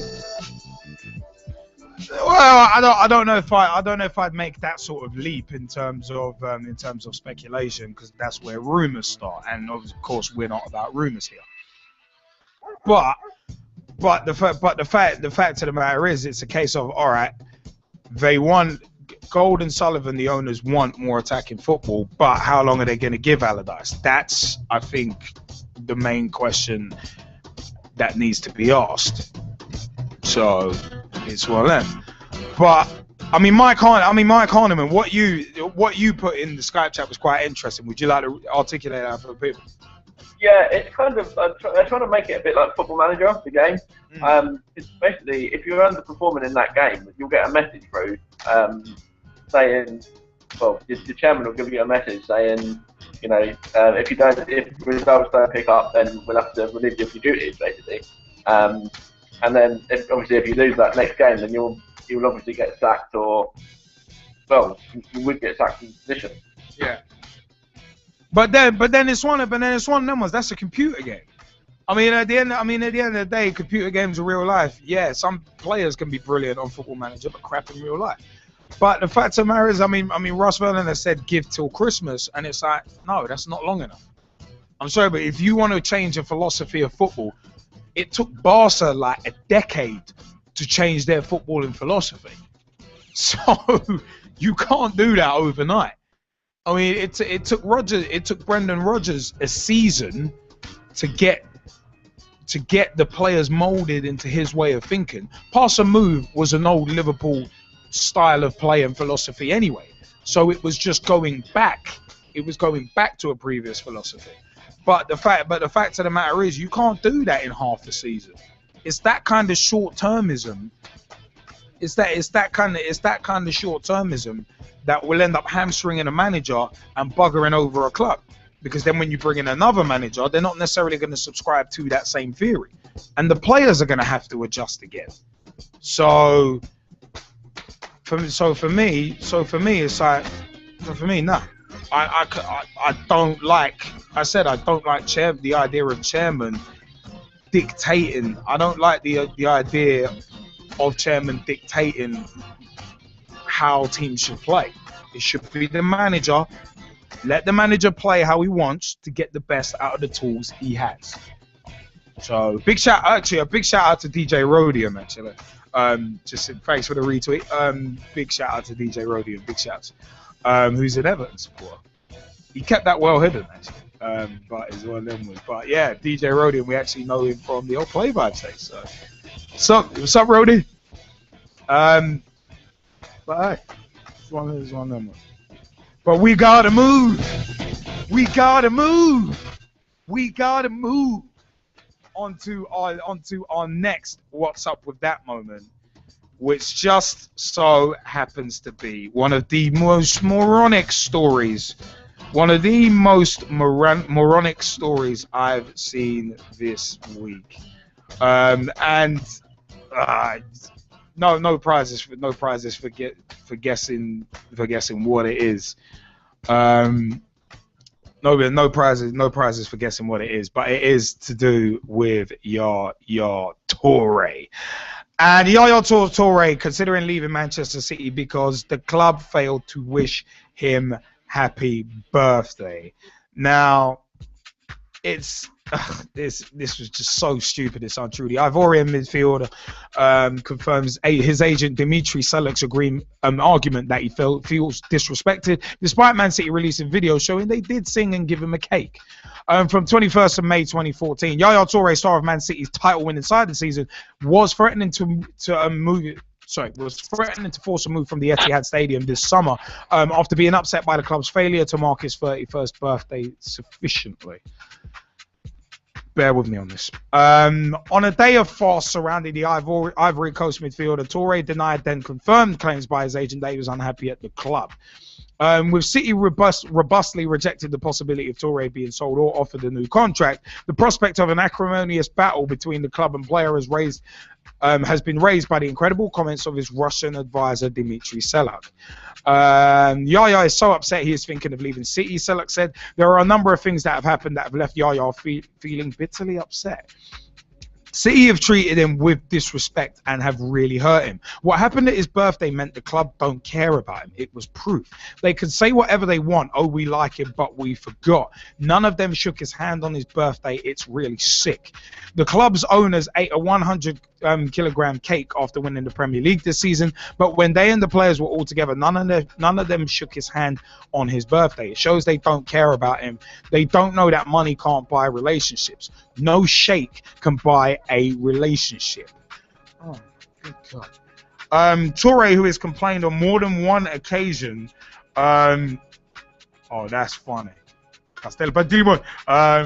But anyway, Toure, who has complained on more than one occasion this season that his ability is overlooked because he's African, appeared to rubbish Seluk's claims by issuing the following response via his Twitter account, which I actually reposted at one point. Thanks for all the birthday messages today. Card from City just arrived. Must have got lost in the post. Jokes aside, please do not take the words that do not come out of my mouth seriously. Judge my commitment to @MCFC, Manchester City FC, by my performances. However, within an hour of those conciliatory tweets, Toure reignited the furore by suggesting Seluk was indeed speaking on his behalf by criticizing City's treatment of him. Everything Dimitri said is true, Toure tweeted. He speaks for me. I will give an interview after the World Cup to explain. Oh, good gravy. With Toure having signed a 4-year contract as recently as April 2013, senior figures at the Etihad have privately insisted that the former Barcelona player will not be sold and that no negotiations will take place to discuss an improvement to his terms. And the club moved quickly to pour scorn on Seluk's claims with the publication of a video clip showing Toure being presented with a birthday cake and serenaded with a rendition of Happy Birthday by cabin crew and teammates on the team's flight to Abu Dhabi last week. City were attempting to discover whether the player retweeted himself from Ivory Coast's Qatari training camp or if his account had been updated by an advisor. Toure's discontent is likely to be a serious cause for concern, however, due to the midfielder's crucial contribution to City's title success. When Seluk issued similarly outlandish claims about the player being unhappy last season on the basis of a lack of Toure shirts in the club shop and absence of pictures of him around the Etihad, with the exception of a 25-foot poster of Toure on the side of the stadium, the club ultimately negotiated his new contract. Some within the club believe Seluk and Toure are simply attempting to repeat the trick which proved successful last season, but Seluk insisted the players' issues were not money related. No, money is not important, Seluk said. He has enough money. The most important thing is a human relationship, and maybe this is his opportunity for Yaya to find that. If City don't respect him, then easy, Yaya will leave, no problem. He got Toure got a cake, but when it was Roberto Carlos's birthday, the president of Anzi gave him a Bugatti. I don't expect City to present Yaya with a Bugatti. We only asked that they shook his hand and said, we congratulate you. It is the minimum they must do when it is his birthday and all the squad is together. Of course, Yaya is upset about this. It is his birthday, and nobody said anything or shook his hand, so he does not feel comfortable. You know what, yeah? You know what, the fact of the matter is, yeah, Yaya Toure, you're being paid like $200,000 a week, and supposedly you and your agent, who sounds a bit like Kia Drabjian, in my personal opinion, a money grabbing whore. You and your agent want to say that you're unhappy that you didn't get a handshake and we congratulate you on your birthday. Listen, son. The fact of the matter is, the last 6-7 years I've been working, most of those, if not all of those, I've been working on my birthday. But I don't complain about it. I just get on with it because there's a job to be done, birthday or not. You, Toure, Yaya Toure, are being paid £200,000+ a week, and you want to moan because they forgot your birthday. The world doesn't revolve around you. A football club doesn't revolve around you. And if down there hurts so much, get some Vagisil and shut up and move on. The fact of the matter is, yeah. The fact of the matter is, if you're just trying to do this to negotiate a new deal, you're a money grabbing stooge. Or at least your agent is a money grabbing stooge. But as said, for me, this was just stupid. Why would you let your agent talk smack and then tweet out, if it doesn't come out of my mouth, then don't worry about it. Judge my commitment by my performances. And then less than an hour come out and say that your agent was right. Why won't you make up your mind and give me a sign? You'll be sorry when I make up mine instead. Am I wasting my time and aching my head? You'll be sorry when City make up theirs instead. Bow, bow, bow, bow, bow, bow. I love that tune by Tame Impala, but that tune is just so appropriate. That tune is just so appropriate right now. It's one of them ones with the whole. I mean, with the whole Toure thing, as I've just said, it does legitimately make me think of that. It does legitimately make me think of that tune, because at the end of the day, one minute you're saying you're happy, and then it's a case of, to Yaya Toure, gotta say this.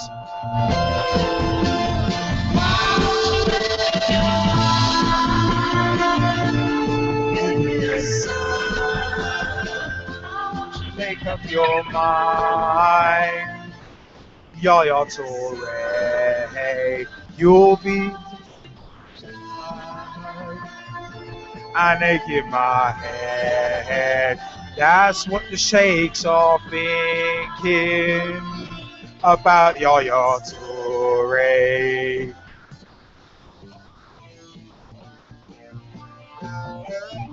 I'm sorry, I really do love that tune. But the fact of the matter is, Yaya, you need to make up your mind. You really do. Did they disrespect you? Did they not? They've released a video with you being sung happy birthday and having a cake. So what's up? What's up with that? Tom Wood, you wanted to jump in? Yeah, like he's lucky. He's getting it's showing that he's being greedy, and he's lucky he's being paid. Unlike most teams, they can't even afford to pay their players' wages. But like Southend at the moment, they haven't been paid for a few months. I think they're up to date now, though. I mean, I said it's one of them ones where for me, the whole thing is just stupid.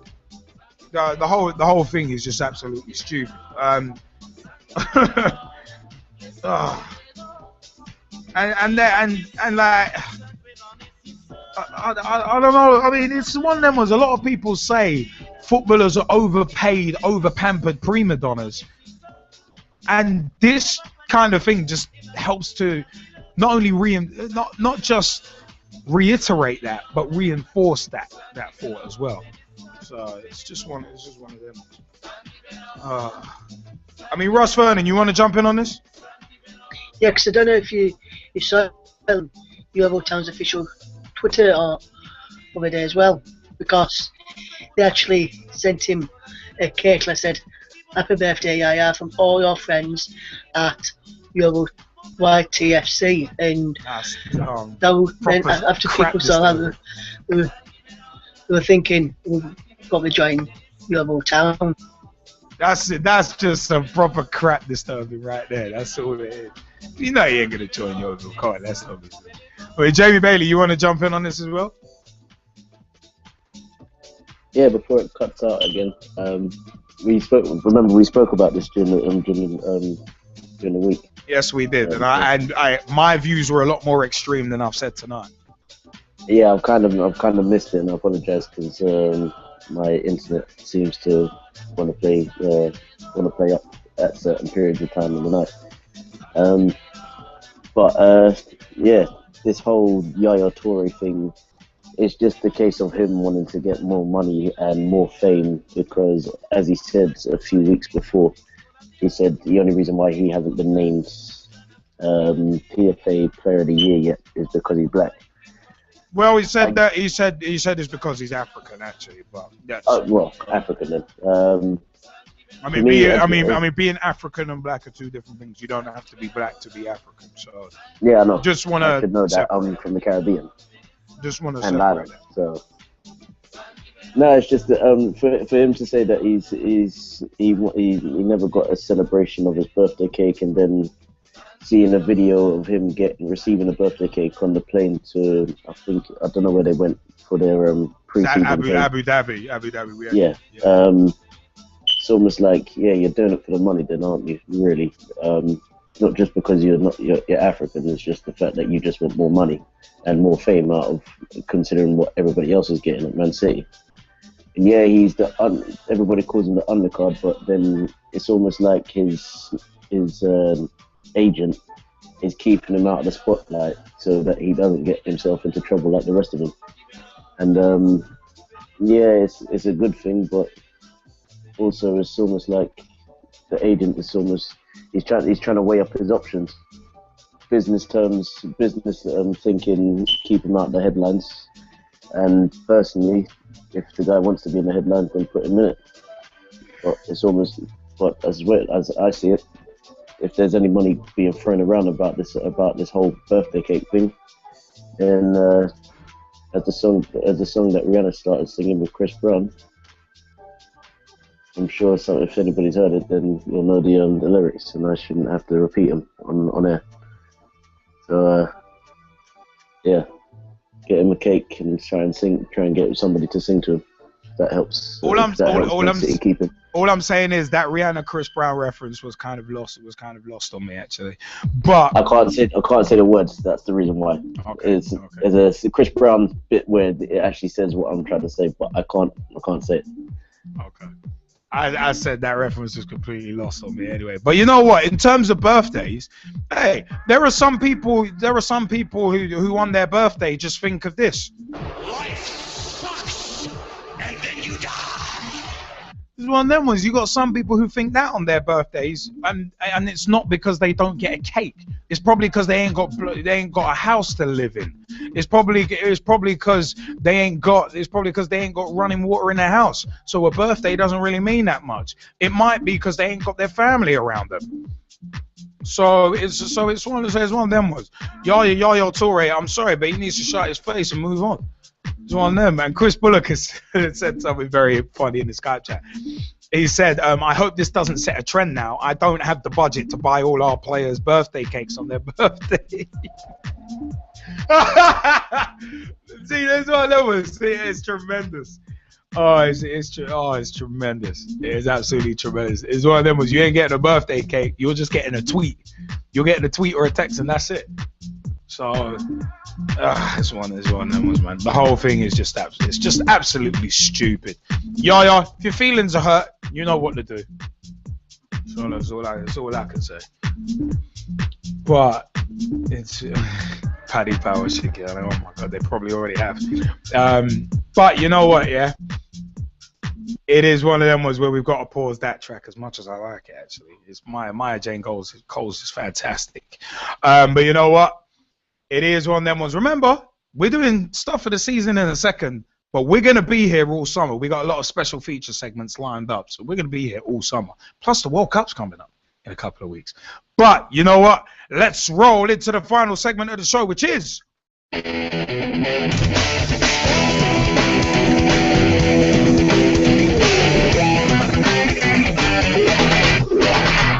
Stuff of the week.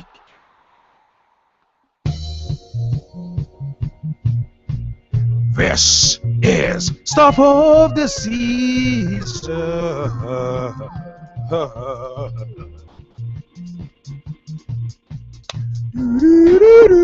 Stuff of the Season. This is Pitch Talk. Stuff of the Season. Get ready. We're going through Stuff of the Season every Monday night. This is Pitch Talk. But for tonight, Stuff of the Season, we're gonna take a look back, retrospective if you will, crowbarring in there, Dusty Rhodes OWOR. Oh, Pitch Talk. Yeah! Stuff of the season. Stuff of the season. You know what, yeah?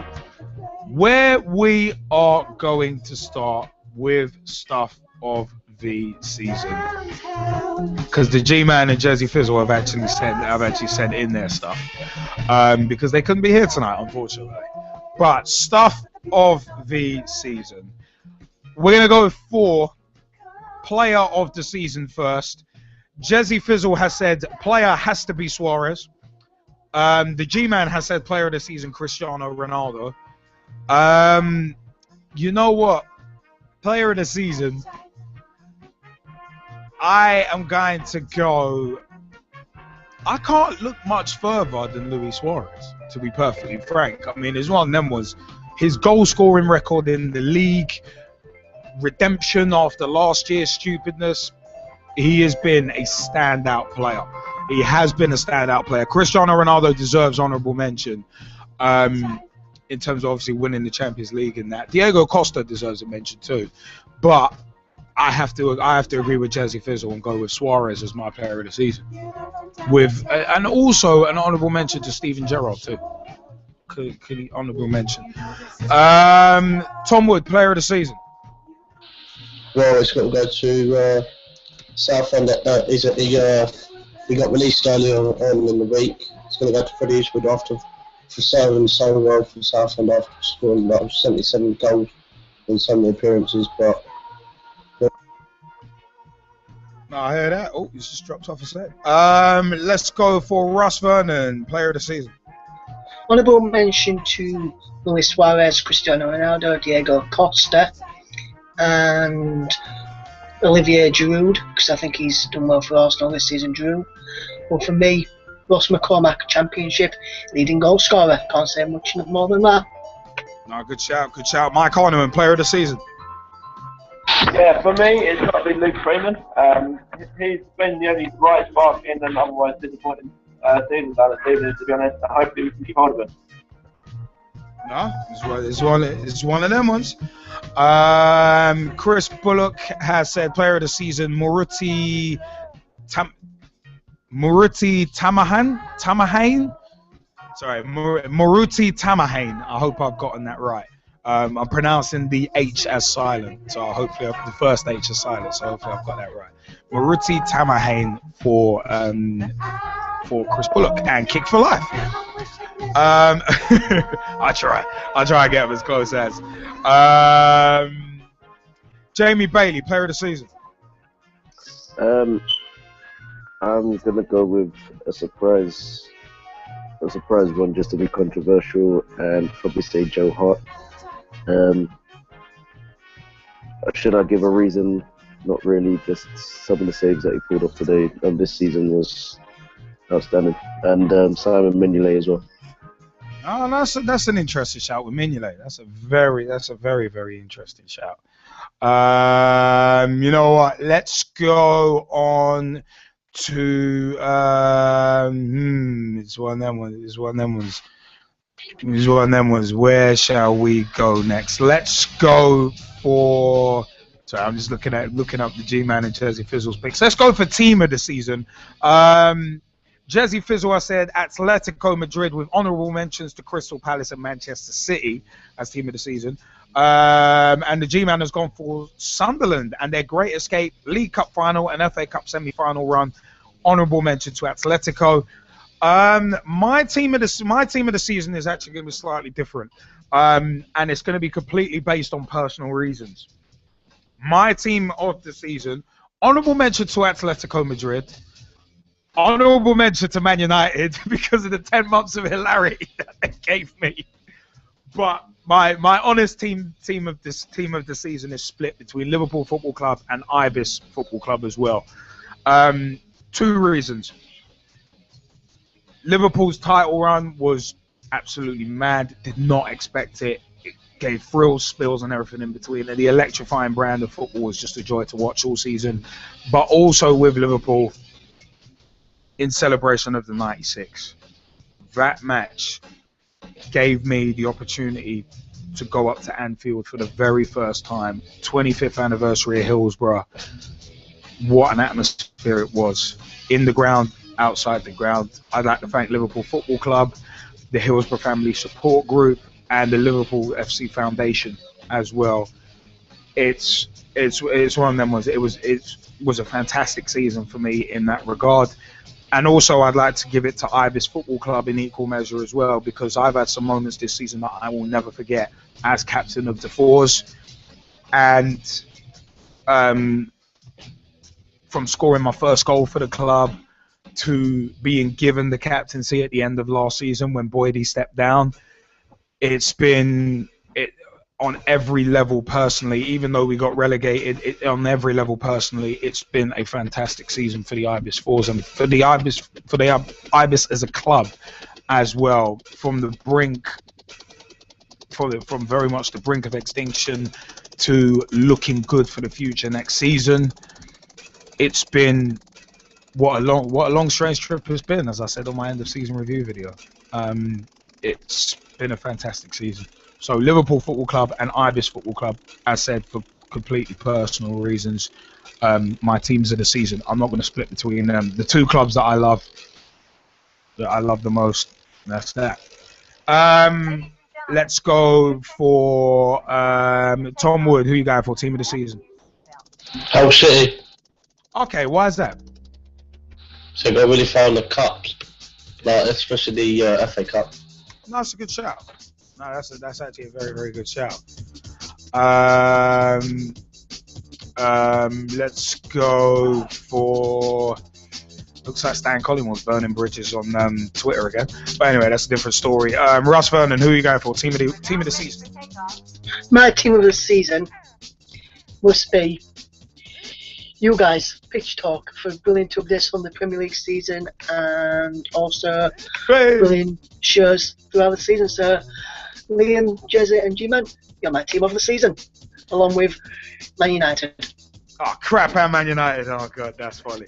No, Russ, appreciate that. Really appreciate that. I think when the boys hear this back, they'll appreciate that too. Thank you. Thank you for that, man. Let's go for... See, that's why we do it. We the people for the people. It's one of them ones. We appreciate the people and they appreciate us. We love it. Thank you.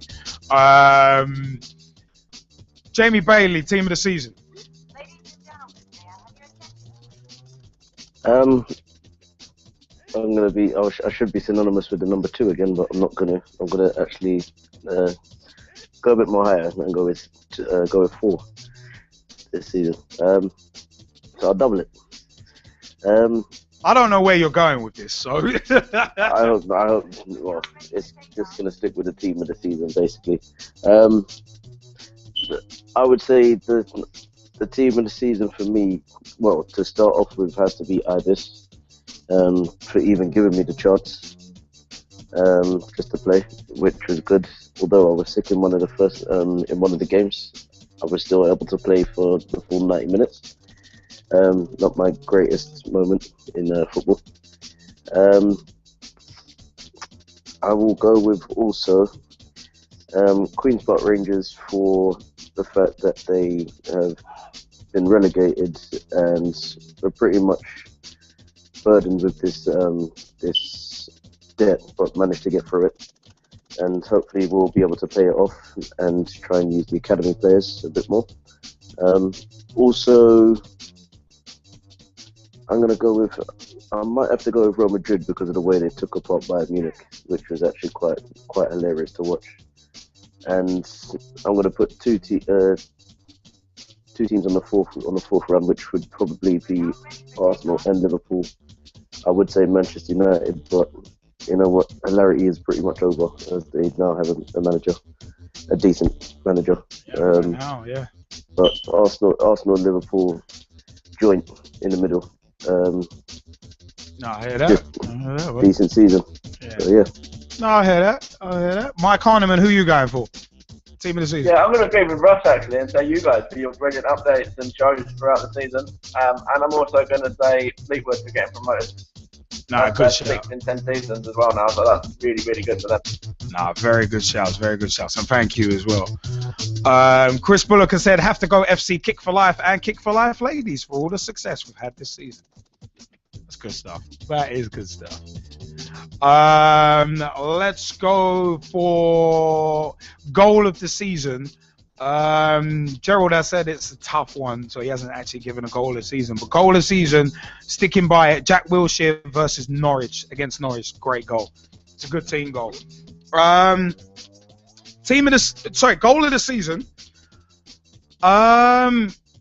Goal of the season, I will go for Goal of the season. I will have to go for in the Premier League, John Joe Shelby, but overall Joe Garner of Rotherham in the playoff semi-final. That goal from Joe Garner. Oh my God! I saw that. As soon as I saw that, I was like, bam, goal of the season, done.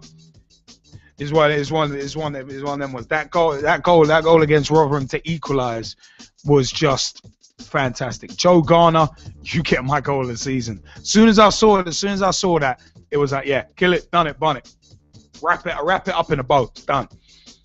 It's all over. But in the Premier League, it's John Joe Shelby, and his goal, his volley. Let's go for Tom Wood. Who's your goal of the season? I've got 2.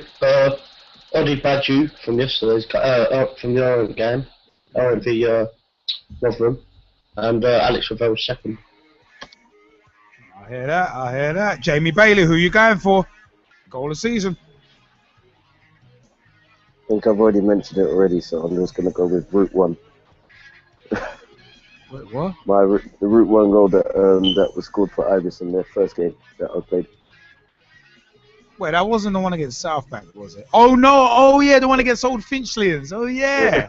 Oh yeah, I forgot about that. It should have been repeated in the second game as well. I think it was. Was it? I think it was Andrew actually scored that. So no, that's. Yeah. But is the fact that it should have been repeated in the second game, and for some reason the ref just blew up for some reason. Yeah. Well, apparently it was a foul on the keeper, but we'll leave that one aside. Also, honourable mention for player of the season goes to Callum Mayfield, who was the 4th player of the season as well, as voted by his peers. So great, fantastic. What are them ones? Russ Vernon, who are you going for goal of the season? For my goal of the season, I've got 2, Liam. First one is Joe Gunner of Preston in the semi-final against Rotherham. And the second one, Alfred second against Leyton Orient in the playoff final. And going back to player of the season, honourable mention to Adam Colling of Rotherham United, goalkeeper. I hear that. Mike Harneman, goal of the season. Who you going for? Yeah, I've got 2 as well. It's the 2 R's for me. It's Ravel and Rooney for his one strike that he scored. I think it was from virtually his own half. I know that's just the halfway line. I still think that goal was a little overrated, to be honest, because Adrian fell over as he was getting it. But anyway, that's my personal opinion. Let's go for Chris Bullock. Let us know if you've got a goal of the season as well in the chat. We're gonna go for flop of the season. Flop of the season. I think I need some music.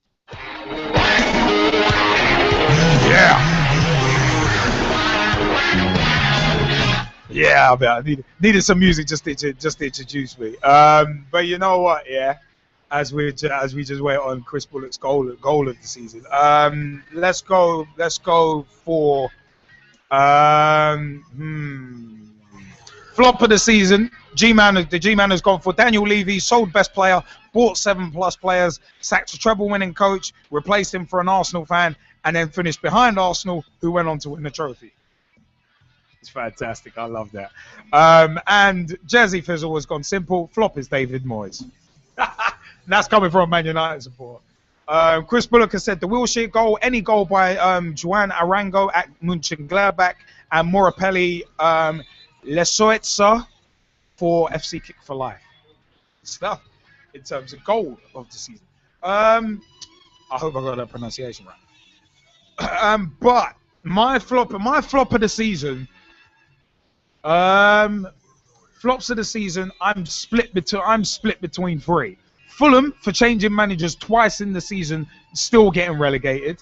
Manchester, not even Man United. David Moyes has to get honourable mention. But for me, it's the arrogant one, not the special one, Jose Mourinho. Most Chelsea fans were shooting their mouths off at the beginning of the season. Oh, the special one's coming back. He's going to win everything for us. And what did Mourinho end up with? 3rd place and nothing.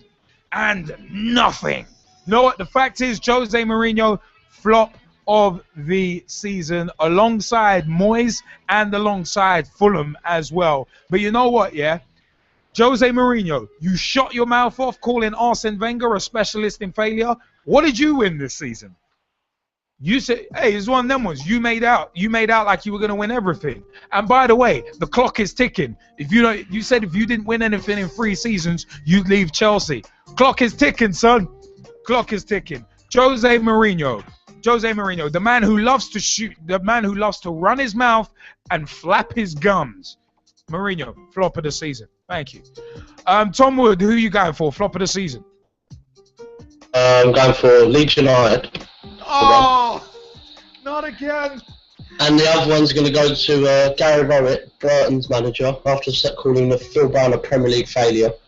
Look at him today. He goes and knocks it up in the playoffs. No, good shout. Jamie Bailey, flop of the season. Jamie, flop of the season. Yeah, I'm actually going to sort of pass it on to some of us Arsenal fans, especially me, who pretty much writ off Arsene Wenger this season. I've not completely turned my thinking around, but he actually did win the trophy, and business sense, he's done it in the right way. No, good shout. That is a good shout. Pointing them guns inwards is always interesting as well. I mean, Chris Bullock has. What's that, Jamie? No, I've got one more. I probably will say I'll turn the guns inwards again on me for my performance in that game, which I should have mentioned before the game. I was sick. That 5-4 Southend. That was a crazy game anyway, so I wouldn't even blame just you on that one. I wouldn't blame anyone, but hey, it's one of them ones. But you know what? Chris Bullock has said Tan at Cardiff made a complete mess of things. Great shout, Vincent Tan, with his with his high trousers. But it's what it was. Let's go for Mike Harneman, flop of the week. Sorry, flop of the season. Sorry. Yeah, I'm going to throw him in inwards and then inwards again. I'm going to say my comments probably about Ramsey and Wenger, two of them, and also I'm going to chuck Stevenage in there as well for finishing bottom of the league in League One. Didn't have a lot really going on to start the season. We had a fairly decent cup run, but nothing really. So my two flops of the season are myself for those comments about Ramsey and Wenger, and also Stevenage for finishing bottom of League One. No, good shout, good shout. Ross Vernon, flop of the season. Right then, Liam. I'm not going to point the guns inwards as such, but it's to an ex-employee of Leeds United, David Haig, being arrested in Dubai for fraud and money laundering this past week, and also I agree with Chris Bullock as well. Vincent Tan at Cardiff, he decided to get rid of Malcolm Mackay to stay in the Premier League. What happens, Vincent? Well, yeah, you get relegated to the Championship, and you also change the colours of the kit from blue to red. Red, it means stop, which means stop what you're doing and get out of Cardiff. Red means stop. Hey, right. This one there was Russ has been thinking of that script and ad lib all week. It's a pretty good one. But you know what? Yeah. Oh, you know what? That's a good. I like that. But you know what?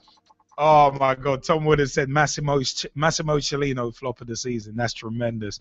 And Jamie Bailey actually does make a good point. Is there anyone associated with Leeds United not up for fraud? That's tremendous. But you know what? Yeah. Hey, Jose Mourinho. Life sucks, and then you die.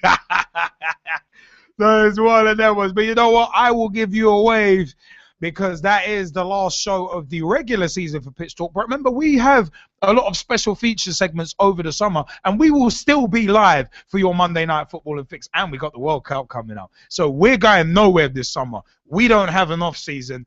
We will carry on all year round. But you know what? It's time for us to start vacating the place with a haste.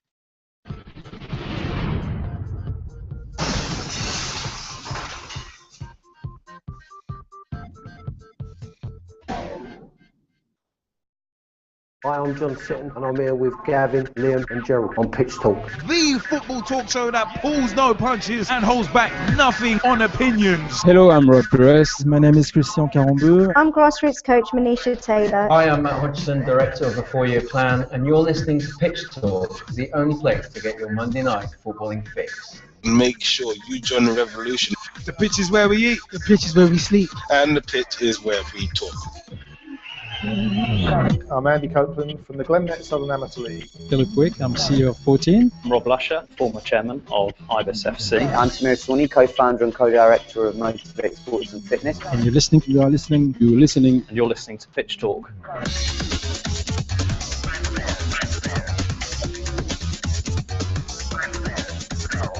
Yeah, I said, just like last year, we will be on throughout the summer with special feature segments and much, much more. But you know what, the fact of the matter is, ladies and gentlemen, boys and girls, children of all ages, Straight Shooting LJA, the G-Man and Jezzy Fizzle have proudly brought to you for every week for the past 9 months and more. It's one of them was your Monday Night Football and Fix, the football talk show that pulls no punches and holds back nothing on opinions, because the pitch is where we eat, the pitch is where we talk, and the pitch is where we eat, the pitch is where we sleep, and the pitch is where we talk. How have I just gotten that scripted ad-lib muddled up? I don't know. But the fact of the matter is, one thing I do know is how you could join the revolution. www.pitch-talk.com. That is our official website. youtube.com/Pitch Talk for all the videos, including Pitch Talk Meets, our Pitch Talk on the Road series, our special features, and much, much more. Also,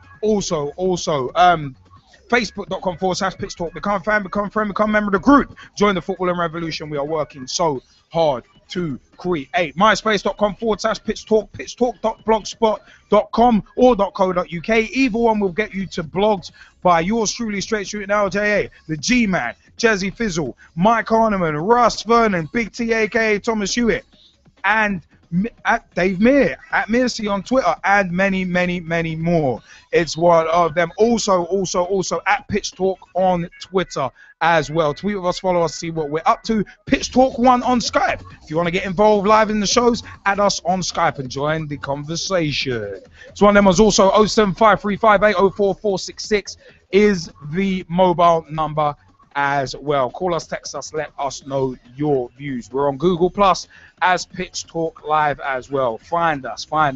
Come and find us. You know what? I said we got a lot lined up this summer. It's World Cup year. We got a lot lined up. But the fact of the matter is, I've been Straight Shooting LJA on behalf of me, Jazzy Fizzle, and the G-Man. Thank you for joining us this season. As said, we are not done. We'll be having fun over the summer with the Skypers, such as Mike Harneman, Russ Vernon, Jamie Bailey, Chris Bullock, Tom Wood, Lee Godsave, Lily Alumi, and many, many more. Big shout-outs to Samir Sawney, to Umbreen Ellie, to Manisha Taylor, to Sophie and Rachel of Girls on the Ball, and, of course, Scotty the Rabbit. Big shout-out to so many people who have joined us throughout the season for shows. We've had Pete Snell join us for a show. We had Jordan Mills join us for a couple of shows. From the Ibis, we've also had Sherelle Wedderburn and Andrew Williams join us for a couple of shows. It's one of them ones we've had so many people. Remember, join the revolution. As said, we'll still be here in the usual slot live every Monday night for the summer months as well. So it is one of them ones. I've been Straight Shooting LJA, and on behalf of my other co-host as well, it's showtime, folks. And it's time for us to vacate the place with the haste. But before we do, at MotivateSF on Twitter, MotivateSportsAndFitness.com, at Girls on the Ball on Twitter, Facebook.com/GirlsOnTheBall, www.girlsontheball.com, Finn White Line Magazine, FinnWhiteLineMagazine.com, at Tweet White Line, and Facebook.com/Finn White Line Magazine, and also big shouts to the Section 357 show. Super Navajo, Sun D, Floyd, and Big Shot Ron as well. Big shout outs to them guys. Big shouts to Kick for Life as well. Kickforlife.org, at Kick for Life on Twitter, Facebook.com/Kick4Life. And a huge shout out. The final shout out of the show goes to Ibis Football Club. Ibis Football Club at gmail.com is where you need to email for more information. ibisfc.co.uk is their official website. At ibis_football on Twitter and facebook.com/ibis, IBIS.FC. Remember, run for Rob. Make sure you get the information on that and support that and support it as well. You know what? It's been tremendous. Big shout outs to everybody at the Ibis. As said, Ibis will get the last shout out. Big shouts, everyone. Take it easy, peeps. Catch you next week. Good night.